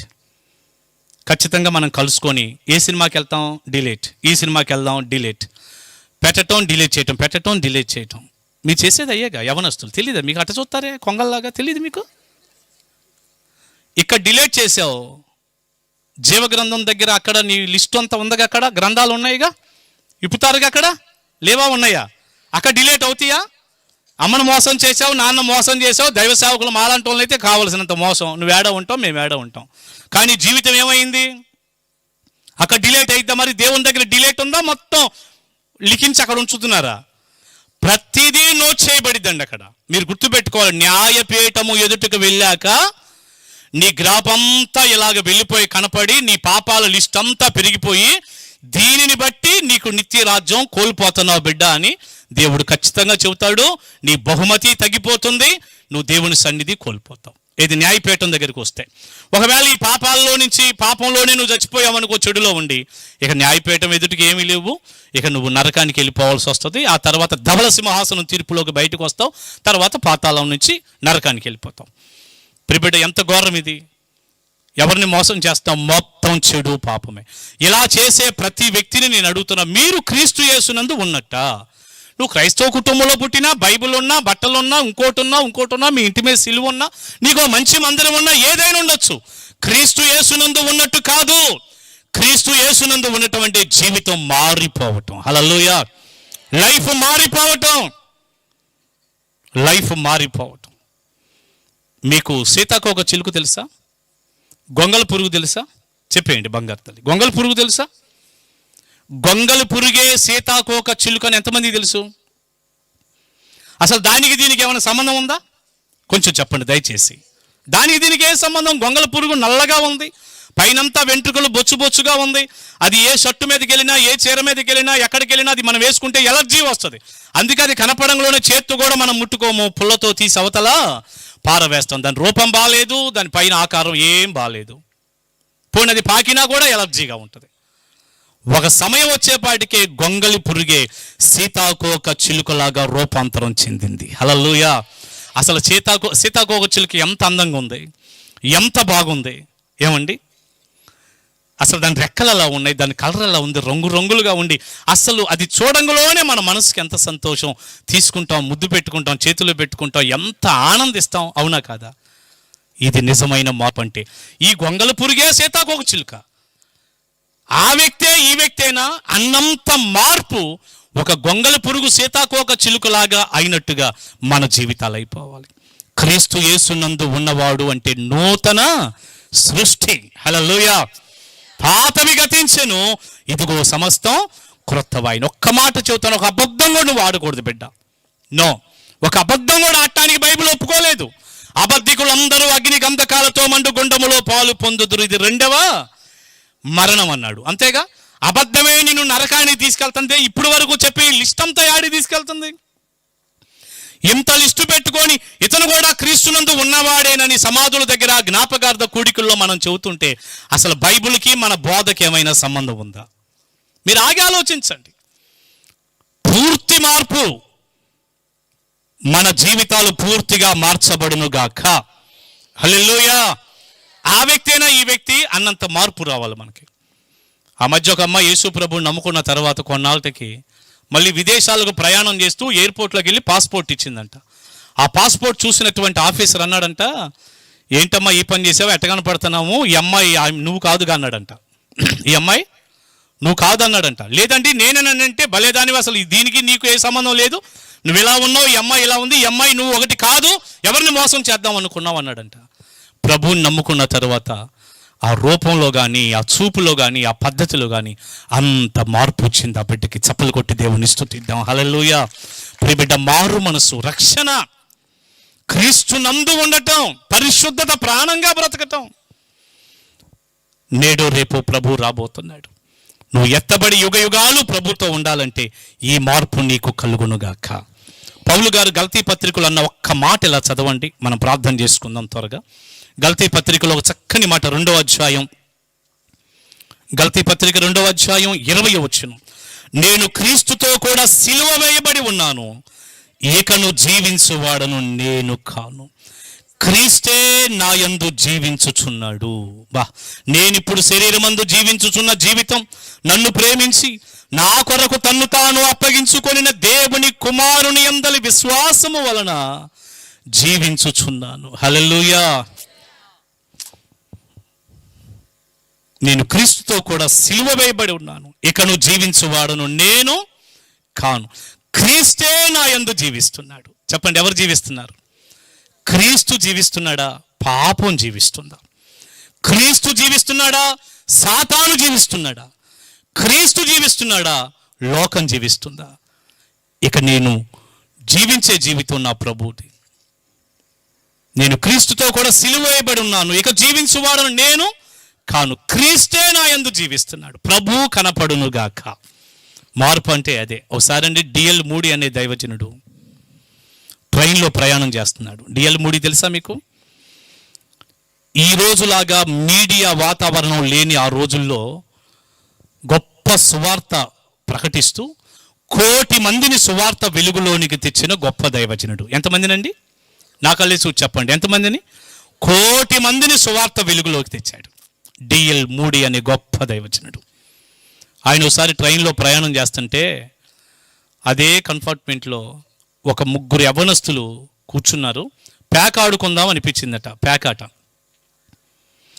4 ఉంటే బాగుంటుందని వాళ్ళకి అనిపించి ఈ పెద్ద ఆయన అడిగారంట, ఏమండి మేము పేకాట ఆడాలనుకుంటున్నాం, 4 ఉంటే జట్టు బాగుంటుంది అనిపించింది, మీరేమైనా ఒక చెయ్యి వేస్తారా అని అడిగాడట. అడిగితే ఆ మాట మూడి గారు అన్నారు, నాకు చేతులు లేవుగా అన్నాడట. చెప్పండి, నాకు చేతులు? అదేంటండి 2 చేతులు బ్రహ్మాండంగా నిక్షేపంలాగా పెట్టుకొని చేతులు లేవంటారేంటి అన్నారు వాళ్ళు. ఓ ఇవి నా చేతులు కాదుగా అన్నాడట. ఏంటండి మీరు అనేది? ముందేమో చేతులు లేవన్నారు, ఇప్పుడేమో ఈ చేతులు నావి కాదంటున్నారు, ఏంటి మీరు మాట్లాడేది? వెంటనే మూడి గారు కలగజేసుకొని, యేసు ప్రభువునందు విశ్వాసం ఉంచి రక్షణ పొందిన తర్వాత నేను క్రీస్తు బిడ్డగా మారాను, ఇప్పుడు జీవించే జీవితం నా జీవితం కాదు, క్రీస్తుని నేను కలిగి ఉన్నాను, ఈ చేతులు దేవునికి చెందినవి, పేక పట్టుకోవటానికి వీలు లేదు, ఆ పాత వ్యక్తి సిలువ వేయబడిపోయాడు, చనిపోయాడు, క్రొత్త వ్యక్తి జీవిస్తున్నాడు, ప్రభువుని కలిగిన వ్యక్తి, ఈ చేతులు దేవుని చేతులు, దేవుణ్ణి కలిగి ఉన్నాను, నావి కాదు అన్నాడట. ఈ సువార్త విని వారు 3 పశ్చాత్తాపడి మారు మనసు పొంది యేసు క్రీస్తుని సొంత రక్షకుడిగా ట్రైన్లోనే అంగీకరించి ఆ రైలు కిటికీలో నుంచి పేకలు బయట పారేశారంట. చప్పలు కొట్టండి గట్టిగా ఒకసారి. హల్లెలూయా. ఇవి నా చేతులు కాదుగా అన్నాడు. ప్రియబిడ్డ, ఈ రోజున నీ దేహాన్ని ఎలా వాడతావు? సెల్ ఫోన్లో చూడకూడని వాటిని ఎట్టా టైప్ చేస్తావు? పరాయి వాళ్ళని ఎలా తాకుతావు? పాపపు పనులు, వడ్డీ సొమ్ము ఎలా తీసుకుంటావు? లంచాలు ఎలా పట్టుకుంటావు? సారాయి బాటిల్ ఎలా పట్టుకుంటావు? మీరు ఆలోచించండి. నీ శరీరాన్ని, నీ కళ్ళను, నీ చెవులని, నీ నోటిని, నీ చేతులు, నీ పాదాలు, నీ దేహాన్ని చెడుకు ఎలా అప్పగిస్తావు? క్రీస్తు నీలో జీవిస్తున్నట్టయితే నువ్వు పరిశుద్ధంగా కదా ఉంటావు. ఎవడైనా క్రీస్తు నందు ఉన్న ఎడల వాడు నూతన సృష్టి, పాతవి గతించెను, ఇదిగో క్రొత్తవి. 4 మాటలు నా సాక్ష్యం చెప్తాను. పిల్లలు, నేను 50 సంవత్సరాల క్రితం గుంటూరు జిల్లా తాడికొండ అనే గ్రామంలో పుట్టాను. 4 మాటలే, నా కళ్ళి చూడు తల్లిగా. మేము విగ్రహారాధన కుటుంబంలో పుట్టాం. మా నాన్నగారి పేరు శివయ్య, మా అమ్మ పేరు లక్ష్మీబాయమ్మ. అమ్మని నాన్నని ప్రేమించిన దేవుడు 9 మంది సంతానాన్ని ఇచ్చాడు. మా అమ్మకు ఆపరేషన్ అంటే భయం, ఆపరేషన్ చేయించుకోలే. 8 మంది పిల్లలు పుట్టారు. 8 సంవత్సరాల అమ్మకి కాన్పు లేదు. 9వ సంవత్సరం 9వ వాడిగా నేను కడుపున పడ్డాను. మొత్తానికి దేవుడు నేను జన్మించటానికి సహాయం చేశాడు. ఎందుకంటే సమయాన్ని బట్టి కుదించి చెప్పేయాలి కనుక. ఇక నేను పెరిగిన వాతావరణం అంతా కూడా లోక సంబంధమైన వాతావరణం.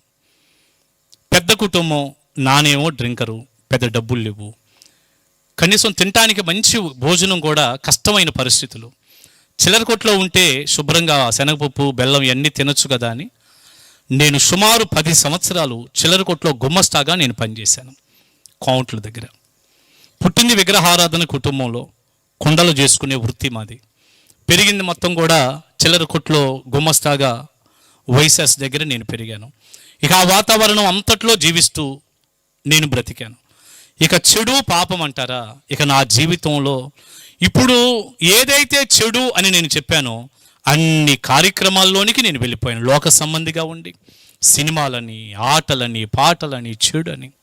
ఏమండి, యవనస్తులు అందరూ కలిసి మా ఇంటిని పేకాట క్లబ్బుగా చేశాను. నేను వరండాలో పేక ఆడుకునే వాళ్ళం. వాళ్ళ ఇళ్ళకి తీసుకెళ్ళటానికి చాలా కష్టం, చాలా భయం. వాళ్ళు రానియరు, కొద్దిగా ఇబ్బంది. పర్వాలేదు, మేము మా నాన్నగారు చిన్నప్పుడే చనిపోయారు, అమ్మేదో పనికి వెళ్తుంది. ఇక ఈ బ్యాచ్ని వేసుకొని నేను పెంకిటీల్లో ఒకటి ఉండేది మాకు 4 గదులు. నా గదిలో నేను వరండాలో కూర్చొని పేకాట ఆడుకుంటూ ఉండేవాళ్ళం. 2 రూపాయలు 3 రూపాయలు అలా వేసుకొని డబ్బులకు ఆడుకునేవాళ్ళం. తర్వాత ఏమైపోయేవాళ్ళం. ఇంట్లో పేకాట పెట్టాను. యవనస్తులతో పందెం కట్టి బస్టాండ్ దగ్గర తాగి కింద పడకుండా ఇంటికి రావాలి. నేను కింద పడిపోతే నేను కట్టాలి, నేను పడకపోతే వాళ్ళు కట్టాలి. సైతాన్ నా జీవితాన్ని ఎలాగా పాడు చేస్తున్నాడు చూడండి. ఇక సినిమా హాల్లో నాకు టికెట్ లేదు. ఎందుకంటే ఆ సినిమా వేసే ఆయన మా అన్నయ్యే, మా పెద్దమ్మ కొడుకు వీరయ్య అని మా అన్నయ్య సినిమా వేస్తుంటే తమ్ముడికి టికెట్ తీసుకుంటారా? చెప్పరా మీరేమి? టికెట్ లేదు. టికెట్ లేని సినిమా ఎన్నిసార్లు అయినా చూడొచ్చు కదా, చూడొచ్చా? టికెట్ లేకపోతే చూడొచ్చు. ఇక తెల్లారు లేస్తే నేనా చిరంజీవి ఫ్యాన్స్. చిరంజీవి వచ్చిన కొత్తల్లో బ్రేక్ డ్యాన్స్ చేసి మెలికలు తిరుగుతూ ఉంటే ఏనాటికైనా చిరంజీవి అంతటి వాడిని అవ్వకపోతానా? నిక్కర చినిగితే అతుకులు వేసుకొని కట్టుకుంటున్నా. కూరలో సరిగా నూనె ఉంటే కారం లేదు, కారం ఉంటే నూనె లేదు, చిరంజీవి అంతటోని అయిపోతానన్నటువంటి ఊహల్లో తలుపులు వేసుకొని లోపల మెలికలు తిరుగుతూ ఆ పాటలు పాడుకుంటూ డ్యాన్సులు వేస్తా. ఒకసారి కాలు జారి కింద పడ్డా, అక్కడిక్కడ ఎరగల, కుంటుకుంటా ఎక్కాల్సి వచ్చేది. ఇప్పుడు స్టేజి సినిమాల్లో టికెట్ లేదు, మొత్తం సినిమాలు. పిల్లలు ఒక్క మాట చెప్పాలంటే సినిమాలని, చెడని, చెడ్డ స్నేహం అని, మా ఇంట్లో పేకాట అని, ప్రియులార పని పాట సరిగా చేయకుండా, అమ్మ మాట సరిగా వినకుండా, ఇంట్లో ఎంతమంది చెప్పినా ఏమీ పెద్ద పట్టించుకోకుండా, ఇప్పుడు ఇదేది ఎవరా బ్యాచ్ అని చెప్పుకోవచ్చు. మన దానికి నేనే ప్రెసిడెంట్గా ఉన్నట్టుండి మేమందరం ఇక తిరుగుతూ చెడులో జీవిస్తున్నాను. ఎవరు మార్చారు? మా అమ్మ 100 మాటలు చెప్పింది, నేను మారలా. మా అన్నయ్య వాళ్ళు అందరూ చెప్పారు, మారలా. మా వదినోళ్ళు ఉన్నారు, అందరికంటే చిన్నోని కాబట్టి మా అన్నయ్యలు భార్యలు వదిలిని ఉన్నారు, వదిలిని చెప్పారు తల్లిలాగా, మారలా. ఇంటి పక్క వాళ్ళు కూడా ఏంటి పని అన్నారు, ఏం మారలా. మా 3వ అన్నయ్య ఉన్నాడు, శంకరన్నయ్య ఆయన పేరు, పిచ్చి కొట్టుడు కొట్టాడు నన్ను. ఒకసారి కాదు, చాలాసార్లు. కనపడితే బాగా కోపం అన్నయ్యకి, నువ్వు ఈ పనులు చేస్తావు, పని పాటలు లేకుండా అని చెప్పి ఇష్టం వచ్చినట్టు కొట్టాడు. గోడకేసి గుద్దాడు, చెంపలు వాయించాడు, ఒంగోబెట్టి నడీపుని గుద్దాడు. ఎవ్వరూ నన్ను మార్చలేకపోయారు. ఒక సమయంలో ఒకే ఒక్క యేసు ప్రభు మాట నా జీవితాన్ని ఇలాగ మార్చేసింది. చప్పలు కొట్టి దేవుని స్తుతిద్దాం. హల్లెలూయా. దేవుడు నన్ను మార్చాడు. ఈ రోజున నేను ఇంత పరిశుద్ధంగా జీవిస్తున్నాను అంటే నా కళ్ళను, చెవులను, నా జీవితాన్ని మొత్తం ప్రభువుకు సమర్పించుకొని, కోర్టులో కూడా నేను అబద్ధం చెప్పలేదు, 2 సార్లు కోర్టు బోనెక్కాను. ఒకటి నందిగం కోర్టులో, ఒకటి విజయవాడ కోర్టులో. 2 పర్యాయం. నందిగం కోర్టులోనేమో ఒక యాక్సిడెంట్ జరిగితే అక్కడ ఉండి ఆ యాక్సిడెంట్ అయిన వ్యక్తిని అంబులెన్స్లో ఎక్కిస్తే ఇతనైనా డ్రైవరు నువ్వే కదా దగ్గర ఉందని నన్ను పిలిచారు. రెండోది మా మందిర సమస్య ఏర్పడితే కేసు పెట్టి ఇది నా స్థలం అని 6 సంవత్సరాల తర్వాత కేసు పెట్టి విజయవాడ పిలిచారు. 2 పర్యాయాలు కోర్టు బోన్లో నేనున్నాను. ఒక్క అబద్ధం కూడా నేను చెప్పలేదు. ఎవరు మార్చారు నన్ను ఇట్లా? మీరు ఆలోచించండి, ఎవరు మార్చారు? ఇది కదా క్రైస్తవ్యం అంటే, ఇదేనండి. కేవలం 4 మాటలు చెప్పటం, కొన్ని పాటలు రాయటం, ఏదో ఒక మందిరం కడతాం, సేవ చేయటం కాదు. క్రియలు కనపడాలి. ఎవడైనా క్రీస్తు యేసునందు ఉన్న ఎడల వాడు నూతన సృష్టి, పాతవి గతించాలి. క్రమక్రమంగా వస్తూ ప్రభుతో నడుస్తూ ఉండగా ప్రతి చిన్నదాన్ని నేను జాగ్రత్తగా చూసుకొని ఇంకా జాగ్రత్తగా ఉండి, ఇదే నా చివరి రోజు అయితే, లేదా ఈ రాత్రే ప్రభు వస్తే నా పరిస్థితి ఏంటి అని నన్ను నేను చూసుకుంటూ. మనం చేసే ఒక బిగ్ మిస్టేక్ ఏంటో తెలుసా? ఎప్పుడు ఎదటోళ్ళని చూస్తుంటాం. వాళ్ళిట్టా, వీళ్ళిట్టా, ఆయనిట్టా, ఆ పాస్టర్ గారు ఇట్టా, ఈ పాస్టర్ గారు ఇట్టా, సంఘంలో ఏమిట్టా, ఆయన ఇట్టా, ఈ చూసినంత వరకు మనం చాలా పొరపాట్లు గోతులో ఉన్నట్టే లెక్క. మనల్ని మనం చూసుకోవాలి. చెప్పండి, ఎవరు చూసుకోవాలి? ఒక గొప్ప దైవ సేవకులు ఒక సాక్ష్యం చెప్పారు. ఇలాంటి మీటింగ్ పిలిచారంట ఆ సేవకులు వచ్చి కూర్చున్నారు, వాక్యం చెప్పాలి. ఈలోపు అదే వేదిక మీద 70 సంవత్సరాల వయసున్న నతానియేల్ అయ్యగారు లాంటి ఒక దైవజనుడు ఉన్నాడు అక్కడే, ఆ సభలోనే. ఆయన కూడా వాక్యం చెప్పాలి. పిలిచిన ఈ సేవకుడు చెప్పాలి, యవనస్తులుగా ఉన్న ఈ సేవకుడు చెప్పాలి, 70 ఏళ్ళ ఆయన కూడా చెప్పాలి. ఈ కన్వీనర్గా ఉండి సభలు పెట్టిన దైవజనుడు మెల్లిగా యవనస్తుడిగా ఉన్నటువంటి ఆ సేవకుని దగ్గరికి వచ్చి, అయ్యా ఆయన కొంచెం పెద్ద ఆయన, ముందు చెప్పి పంపించేద్దాం, వెళ్తానంటున్నారు, మీరు తర్వాత చెప్పండి అన్నారు. లెక్క ప్రకారం అయితే చిన్న ఆయన ముందు చెబితే పెద్ద ఆయన కొంచెం వెనకిస్తూ ఉంటారు సహజంగా. ఆయన ముందు చెప్తారు, మీరు కొంచెం తర్వాత మాట్లాడుదురుగానంటే ఆ దైవ సేవకులు, అమ్మో అంత పెద్ద ఆయన మాట్లాడాక నేను ఏమన్నా మాట్లాడగలను అసలు అనుకుంటూ సరేనని అన్నాడంట. అప్పుడు పెద్ద ఆయనకి ఇచ్చారు. ఆ పెద్ద ఆయన వాక్యం చెబుతూ ఈ దైవజనులు చెప్పారు ఆ సాక్ష్యాన్ని. పెద్ద ఆయన 70 సంవత్సరాలు ఆయన వాక్యం చెబుతూ అన్నాడట, నా వయసు 70 సంవత్సరాలు, దాదాపు ఒక 50 సంవత్సరాల నుంచి నేను ప్రభువుతో నడుస్తున్నాను. ఈరోజు కూడా నాలో లోపాలు కనపడుతున్నాయి. ఈరోజు కూడా నాలో లోపాలు కనపడుతున్నాయి. నా లోపాలు నేను చూసుకొని సరి చేసుకోవటానికే నాకు టైం సరిపోతుంది. నేను ఇంకా ఎదటి వాళ్ళ లోపాలు ఏం చూసేది అన్నాడట. ఈ దైవ సేవకుల ఒక్క మాట ఆయన కదిలింపబడి చాలా సంవత్సరాల తర్వాత ఈ మధ్యకాలంలో ఆ దైవజనుడికి పెద్ద వయసు వచ్చింది. ఇప్పుడు ఈ మధ్యకాలంలో యూట్యూబ్లో వాక్యం చెబితే నేను విని నాకు అసలు సిగ్గేసింది. 70 సంవత్సరాల వయసు, 50 ఏళ్ళు ప్రభుతో నడిచినటువంటి వ్యక్తి ఇప్పటికీ నన్ను చూసుకుంటే లోపాలు కనపడుతున్నాయి, సరి చేసుకుంటున్నాను, ఇంకా ఎదటి వాళ్ళ లోపాలు ఏం చూడాలి నేను అంటున్నాడంటే, నాలాంటి యవనస్తుడు, నాలాంటి చిన్నవాడు మట్టిలో ముఖం పెట్టుకొని ఎంత చూసుకోవాలి? ఎవడైనా క్రీస్తు నందు ఉన్న ఎడల వాడు నూతన, పాతవి ప్రతి చిన్నది. బిడ్డ, నా మట్టుకు నేనైతే ఈరోజు కూడానండి ఇంకా జాగ్రత్తగా ఉండాలి, ఇంకా చూసుకోవాలి. నాకు కొన్ని మీటింగ్స్ ఉన్నా లేకపోయినా, ఎవరైనా పిలిచినా పిలవకపోయినా, నేను ముందు ప్రభుతో ఆ కనెక్షన్ని జాగ్రత్తగా కాపాడుకోవాలి. నా పోకడ ఆయన రాకడ ఎప్పుడో అని నేను ఈ రోజుకి చాలా జాగ్రత్తగా దేవుని పాదాలు పట్టుకొని, ఇంకా నాలో లోపాలు కనపడుతున్నాయి, ఇంకా నేను జాగ్రత్తగా ఉండాలని. ఏమండి, అపోస్తులుడైన పౌలంతటి వాడే నేను దౌర్భాగ్యాన్ని అనగలిగినప్పుడు 5 నిమిషాల్లో క్లోజ్ చేసేస్తాను, 5 minutes. అపోస్తులుడైన పౌలు లాంటి వ్యక్తి, నేను దౌర్భాగ్యుణ్ణి, ఇట్టి మరణమునకు లోనైన శరీరము నుండి నన్ను ఎవడు విడిపించగలడు అని పౌలు అపోస్తులుడంతటి వ్యక్తే దౌర్భాగ్యుడైతే, యోబు లాంటి మహాభక్తుడే పశ్చాత్తాపడి దుమ్ములో ధూళిలో మొహం పెట్టుకున్నానయ్యా అని చెప్పగలిగితే, యెషయా లాంటి మహాప్రవక్తే దేవుని దర్శనం చూసిన తర్వాత నేను అపవిత్రమైన పెదవులు గలవాడిని, అపవిత్రమైన పెదవులు గల జనుల మధ్య నివసిస్తున్నాను అనగలిగితే, మోషే అంతటి 80 సంవత్సరాల వయసులో దేవుడు మాట్లాడుతుంటే మండుచున్న పొదలో నుంచి నేను అర్హుని కాదు, ఇంకా ఎవరినైనా పంపయ్యా అని అనగలుగుతూ ఉంటే, పెద్ద వాళ్ళు వీళ్ళు కాలి దుమ్ముకు సరిపోం మనం.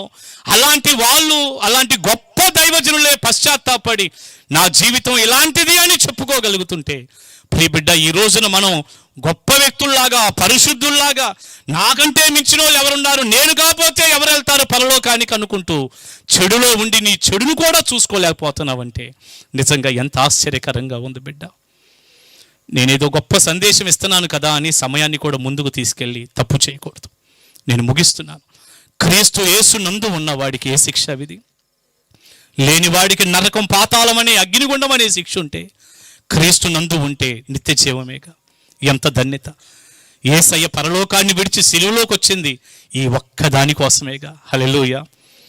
నరకం తప్పించి మనకి పరలోకం ఇవ్వాలనేగా. ఆయన నీతిని మనకిచ్చి నిత్య జీవాన్ని ఇవ్వాలనేగా ఆయన ప్రాణం పెట్టాడు. క్రీస్తు నందు ఉంటే చాలుగా. క్రీస్తు నందు ఉన్నవాడు నూతన సృష్టి, పాతవి గతించి కొత్తవైపోవాలి. ఒక్క తప్పు ఉన్నా సరే, ప్రకటన గ్రంథంలో అన్నాడు, అన్నీ బాగున్నాయి, ఒక్క తప్పు నీ మీద మోపవలసి ఉంది. అయ్యా, ఒక్కటి కూడా ఒప్పుకోవా? ఆయన పరిశుద్ధుడు, అతి పరిశుద్ధుడు. గుర్తుపెట్టుకో. 1కి 10 పెట్టుకొని మనం నీతిమంతులు అనుకుంటూ పాడు చేసుకోవద్దు బిడ్డ. ఒక అన్నను అనుకో, 25 ఏళ్ళు ప్రభు సేవలో నడుస్తున్నాను. ఇంచుమించు 30 సంవత్సరాలు ప్రభుతో జీవిస్తున్నాను. నా వయసు 50 ఏళ్ళు. ఒక తల్లి కడుపున మన ఇద్దరం పుడితే ఎలా చెప్తానో అలా చెప్తున్నాను, ఒక దైవజనుడిగా, ఒక అన్నగా. ఈ రాత్రి గ్రౌండ్ దాటి నువ్వు వెళ్ళే లోపల నీ జీవితంలో పరిశుద్ధాత్ముడు చూపించే ఏ చెడైనా యేసయ్య సిలువ దగ్గరికి తీసుకొచ్చి యేసు రక్తంలో నీ పాపాన్ని కడిగేసుకొని ఆయన నీతిని కోరుకుంటూ రక్షణ పొందు. ఒకవేళ రక్షింపబడిన వ్యక్తివైతే, రక్షింపబడి కూడా చెడులో ఉన్నటువంటి నీ చెడంతా యేసు రక్తంలో కడిగేసుకో. క్రీస్తు యేసునందు ఉండు. ఇక ఏ శిక్షా విధి లేదు. నేడో రేపో ప్రభు రాబోతున్నాడు. యుగ యుగాలు ఆ పరలోక రాజ్యంలో ప్రియ రక్షకుడైన ప్రభుతో ఉండే ఆ మహా గొప్ప కృప దేవుడు మీ అందరికీ దయచేయునుగాక. లేచి నిలబడదాం, ప్రార్థన చేసుకుందాం. పాపము వలన వచ్చు జీతం మరణం. నేను ఒక్క 2-3 నిమిషాలు ప్రార్థన చేసి సమయాన్ని దైవ సేవకులకు ఇచ్చేస్తాను. అందరూ లేచి నిలబడి మీ బైబిల్ గ్రంథాలు మీ చేత పట్టుకొని, తల్లి మీ పరిశుద్ధ గ్రంథాలు చేత పట్టుకొని నిలబడండి. అందరూ నిలబడండి. ఈ రాత్రి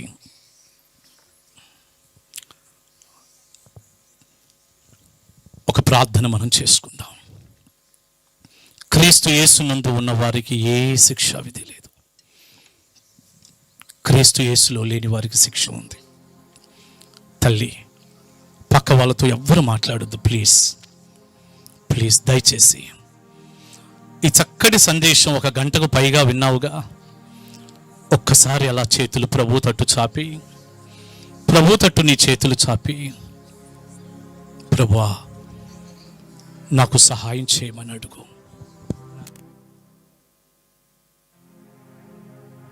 చేతులెత్తి ప్రార్థన చేసుకో.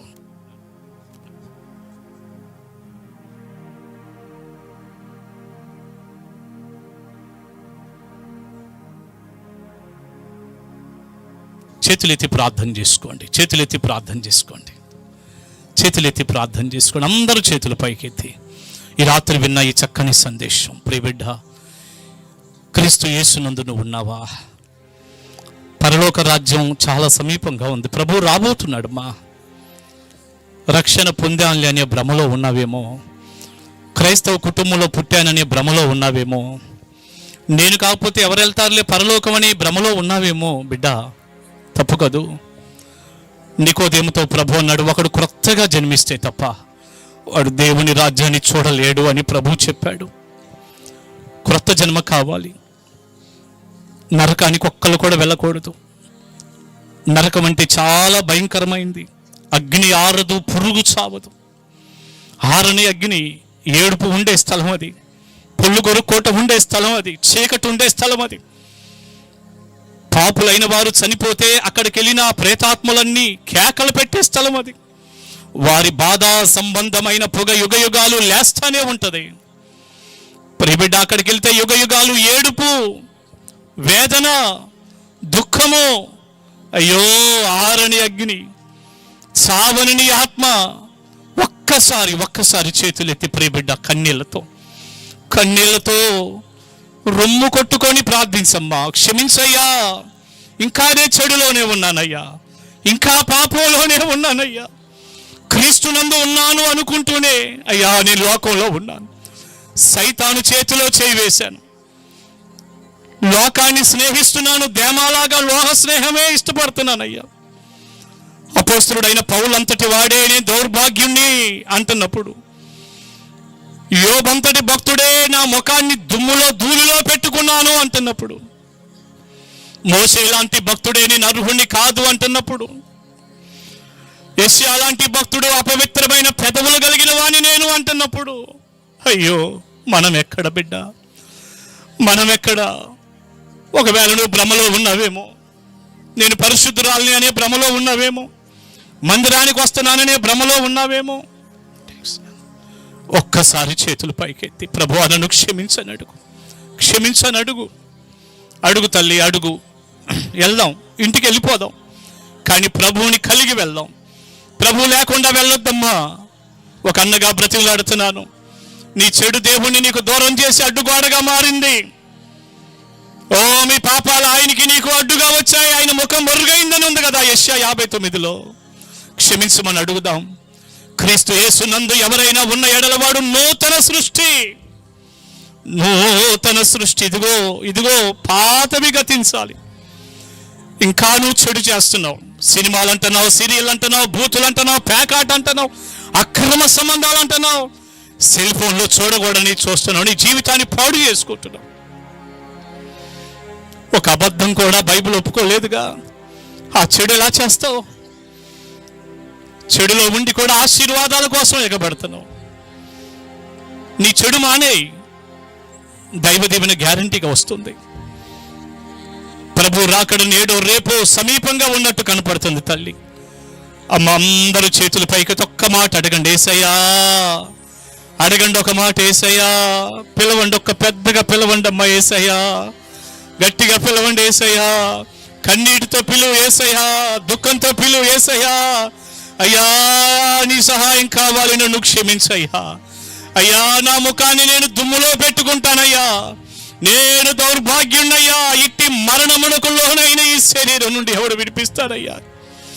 అయ్యా నీలో ఉండకపోతే శిక్ష ఉందయ్యా, నన్ను క్షమించయ్యా. అడుగుదాం చేతులెత్తి, నన్ను క్షమించయ్యా, నన్ను క్షమించయ్యా. పేరుకు మాత్రం క్రైస్తవుడిగా ఉంటే సరిపోదయ్యా. అయ్యా నేను నిజ క్రైస్తవుడిగా బ్రతకాలి, నిజ క్రైస్తవురాలుగా నేను బ్రతకాలి. ఓ నా పిల్లలు నరకానికి వెళ్ళిపోతున్నారు, నా భర్త నరకానికి వెళ్ళిపోతున్నారు, వీళ్ళందరూ నరకానికి వెళ్తున్నారయ్యా. నాకెంతో దుఃఖంగా ఉందయ్యా. ఇంకా వేదనతో ప్రార్థన చేస్తానయ్యా. మా కుటుంబాలన్నీ రక్షింపబడాలయ్యా, మేమందరం మారు మనసు రక్షణ పొందాలయ్యా. పొందిన రక్షణ భయంతో వణుకుతో నేను కొనసాగించుకోవాలయ్యా. ఏదో నామకార్థంగా తాత్కాలికంగా వచ్చి వెళ్ళకూడదయ్యా. నాకు నీ రక్షణ భాగ్యం ఇవ్వయ్యా, నీలో మార్పు చెందిన జీవితం ఇవ్వయ్యా, నీలో స్థిరంగా ఉండే జీవితం ఇవ్వయ్యా. నాకట్టి కృప దయచేయ్యా. అడగండి, ప్రార్థన చేసుకోబోతున్నా, అడగండి, నాకట్టి కృప ఇవ్వయ్యా. నిన్ను కలిగి జీవిస్తానయ్యా. ఇదిగో నా శరీరాన్ని, నా ప్రాణాత్మ దేహాన్ని నీ బలిపీఠం మీద పెడుతున్నానయ్యా. నా ప్రాణాత్మ దేహం నీ బలిపీఠం మీదకు తెస్తున్నానయ్యా. ఈ లోకాన్ని వదిలిపెడితే లోకంలో ఉన్న ఎంత ఇక్కడ ఉండాలయ్యా. దానికోసం కాదయ్యా నేను పోరాడాల్సింది. నిత్య రాజ్యాన్ని పొందాలి, యుగ యుగాలు నీతో ఉండాలయ్యా. నీ సిలువను ఆశ్రయిస్తున్నాను, నీ రక్తాన్ని ఆశ్రయిస్తున్నాను. మీ రక్తంలో నన్ను కడుగయ్యా. ఈ ఒక్క మాట చెప్పండి అందరూ, యేసయ్యా నీ రక్తంలో నన్ను కడుగయ్యా. ఈ చెడు వదిలేస్తానయ్యా, ఈ పాపాన్ని వదిలేస్తానయ్యా, కడుగయ్యా. న్యాయపీఠం ఎదుట తెల్లటి పేపరే ఉండాలయ్యా. నాకు నా కేసు కొట్టివేయబడినట్టుగా నేను చూడాలయ్యా. తీర్పు పొందకుండానే నిత్య జీవానికి వెళ్ళాలయ్యా. నా పాపాల లిస్టు పెరిగిపోతే నేను ఎక్కడుంటానయ్యా రేపు? నన్ను క్షమించయ్యా, క్షమించయ్యా, క్షమించయ్యా. యేసయ్యా నీలో ఉంటానయ్యా, నీలో ఉంటానయ్యా, నిజంగా మారతానయ్యా, కొత్తగా అయిపోతానయ్యా. పాతవన్నీ ఇదిగో వదిలేస్తున్నానయ్యా. నాకు సహాయం చేయి, సహాయం చేయి. ఇక నుండి నేను మందిరానికి వస్తానయ్యా, రక్షణ పొందుతానయ్యా. ఇప్పటి వరకు బిడ్డ నువ్వు ఆరాధనకు రాలేదేమో, ప్రభువుని నమ్మలేదేమో. ఇది మిక్కిల అనుకూల సమయం, ఇది రక్షణ దినం. రా, దేవుని దగ్గరికి రా, పశ్చాత్తాపడు, మారు మనసు పొందు, రక్షింపబడు, పరలోకానికి వారసుడివి, వారసురాలు అవుతాం. ప్రార్థన చేసుకుందాం. ఈ చక్కని సందేశపు దిశగా నా జీవితాన్ని దేవునికి సమర్పిస్తున్నాను. నేను రక్షణ పొందుతాను, ఆయన పాదాల దగ్గరికి వస్తాను. పొందిన రక్షణ భయంతో వణుకుతో కొనసాగించుకుంటాను. ఈ వర్తమానం నాకు దీవెనగా మారాలి అనుకున్న వారు మీ కుడి చేతులు పైకెత్తి ఉండగా ఒక ప్రార్థన. పరిశుద్ధుడా, ప్రేమగల తండ్రి, చాలామంది బిడ్డలు పశ్చాత్తాపడుతున్నారు, కన్నీరు పెట్టుకుంటున్నారు. అదేగా కావాల్సింది. అందుకేగా ఈ సభలు మీ దాసుల ద్వారా పెట్టించావు. అత్యల్పుడినైన నన్ను మీ శిలువ కేంద్రంలో నిలబెట్టి ఓ శ్రేష్టమైన సందేశం మీరు అందించారయ్యా. వారి హృదయాలు మీరు కదిలించారు, మీరు మాట్లాడారు. అనేకులు నీ తట్టు తిరుగుతున్నారు. కన్నీటితో, దుఃఖంతో, ఏడుస్తూ మీ పాదాలు పట్టుకుంటున్నారు. వారిని క్షమించండి. శాశ్వతంగా మీకు దూరం అవటానికి అంగీకరించొద్దయ్యా. ప్రతి బిడ్డ కూడా మరలా నూతనంగా మీ పాదాల దగ్గర దీవించబడుదురుగాక. రక్షణ లేని వారికి రక్షణ ఇవ్వండి. మారు మనసు లేని వారికి మారు మనసు ఇవ్వండి. మేము క్రీస్తులోనే ఉన్నాము, రక్షణ పొందాము అనే భ్రమలో ఉన్నవారు అందులో నుంచి బయటకు వచ్చి సంపూర్ణంగా మీకు సమర్పించుకొని కొత్తగా మార్పు చెంది మీకు దగ్గరగా ఉండి మీ రాజ్య వారసులగుటకు సహాయం చేయండి. పిల్లలు ఇంటికి వెళ్ళిన తర్వాత కూడా ఈ వర్తమానం వారి గుండెల్లో పని చేయునుగాక. పరిశుద్ధాత్మ తండ్రి, మీరు కదిలిస్తూనే ఉండండి అయ్యా, ఒప్పిస్తూనే ఉండండి అయ్యా. ఇంకా ఇంకా వారు దుఃఖంతో ఆ మాలిన్యం మొత్తం కడిగివేయబడేంత వరకు మీ పాదాలు వదిలిపెట్టకూడదయ్యా. తెల్ల పేపర్ లాగా మారిపోవాలయ్యా. అట్టి కృప దయచేయండి. నతానేలయ్య గారిని, కుటుంబాన్ని, పరిచర్యని దీవిస్తూ రేపు రాత్రి జరిగే చివరి రాత్రి సభ కూడా చాలా దీవెనగా జరిగించండి. గత రాత్రి తమ్ముడు యెహోషువ తమ్ముని మీరు వాడుకున్నారు. ఈ రాత్రి అల్పుడైన నన్ను, రేపొచ్చే దైవ సేవకుల్ని వాడుకోండి. మీ చిత్తం, మీ ఉద్దేశం సంపూర్ణంగా ఈ దాసుల పాలెం మీటింగ్స్లో నెరవేర్చబడును గాక. యేసు నామాని ప్రార్థన మనవులు అడుగుచున్నాను తండ్రి. ఆమేన్, ఆమేన్. అందరికీ వందనాలండి. కృపా శామ్యూల్ అనే యూట్యూబ్ ఛానల్, ఆ పేరు కొడితే వస్తుంది. ప్రతిరోజు ఉదయకాల మన్నా అనే 10 నిమిషాలు చక్కటి సందేశం, పాటలు ఉన్నాయి. మీకు ఇష్టమైతే చూడండి. మీకు నడిపింపు ఉంటే సబ్స్క్రైబ్ కూడా చేసుకోండి. ప్రతిరోజు దేవుని మాటలు వినొచ్చు. దైవ దీవెన మీ అందరికీ ఉండునుగాక. ప్రేమతో నన్ను ఆహ్వానించిన నతానీలయ్య గారికి మరోసారి వందనాలు తెలియజేస్తూ ఈ సమయాన్ని దైవ సేవకులకి ఇస్తున్నాను. థ్యాంక్ యూ అండి. Praise the lord.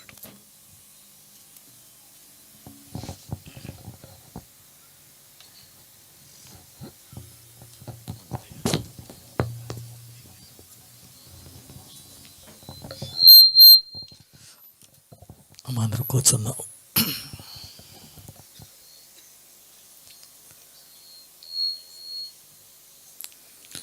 మా దేవుని స్తోత్రం. దేవుడు నిజనే రాత్రి మనం దర్శించారు, మన పొరపాట్లు ఎత్తి చూపించారు.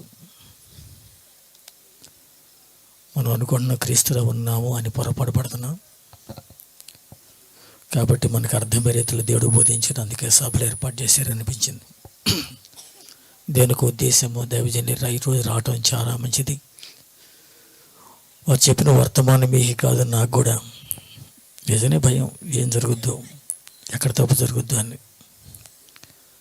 ఆ రకంగా మనం అందరం కూడా ఆ తప్పును సరి చేసుకోవడానికి మనం ప్రయత్నం చేద్దాం. కాబట్టి మనం పిలవంలోనే కాదనకుండా మన మధ్యకు వచ్చి ప్రత్యేకమైన వర్తమానం మనకు అందించిన దైవజనులు కృపాశామలయ్య గారికి మా సంఘం తరపున ప్రత్యేకమైన వందనాలు తెలియజేస్తున్నాం. వందనం వారి కోసం ప్రార్థన చేయండి.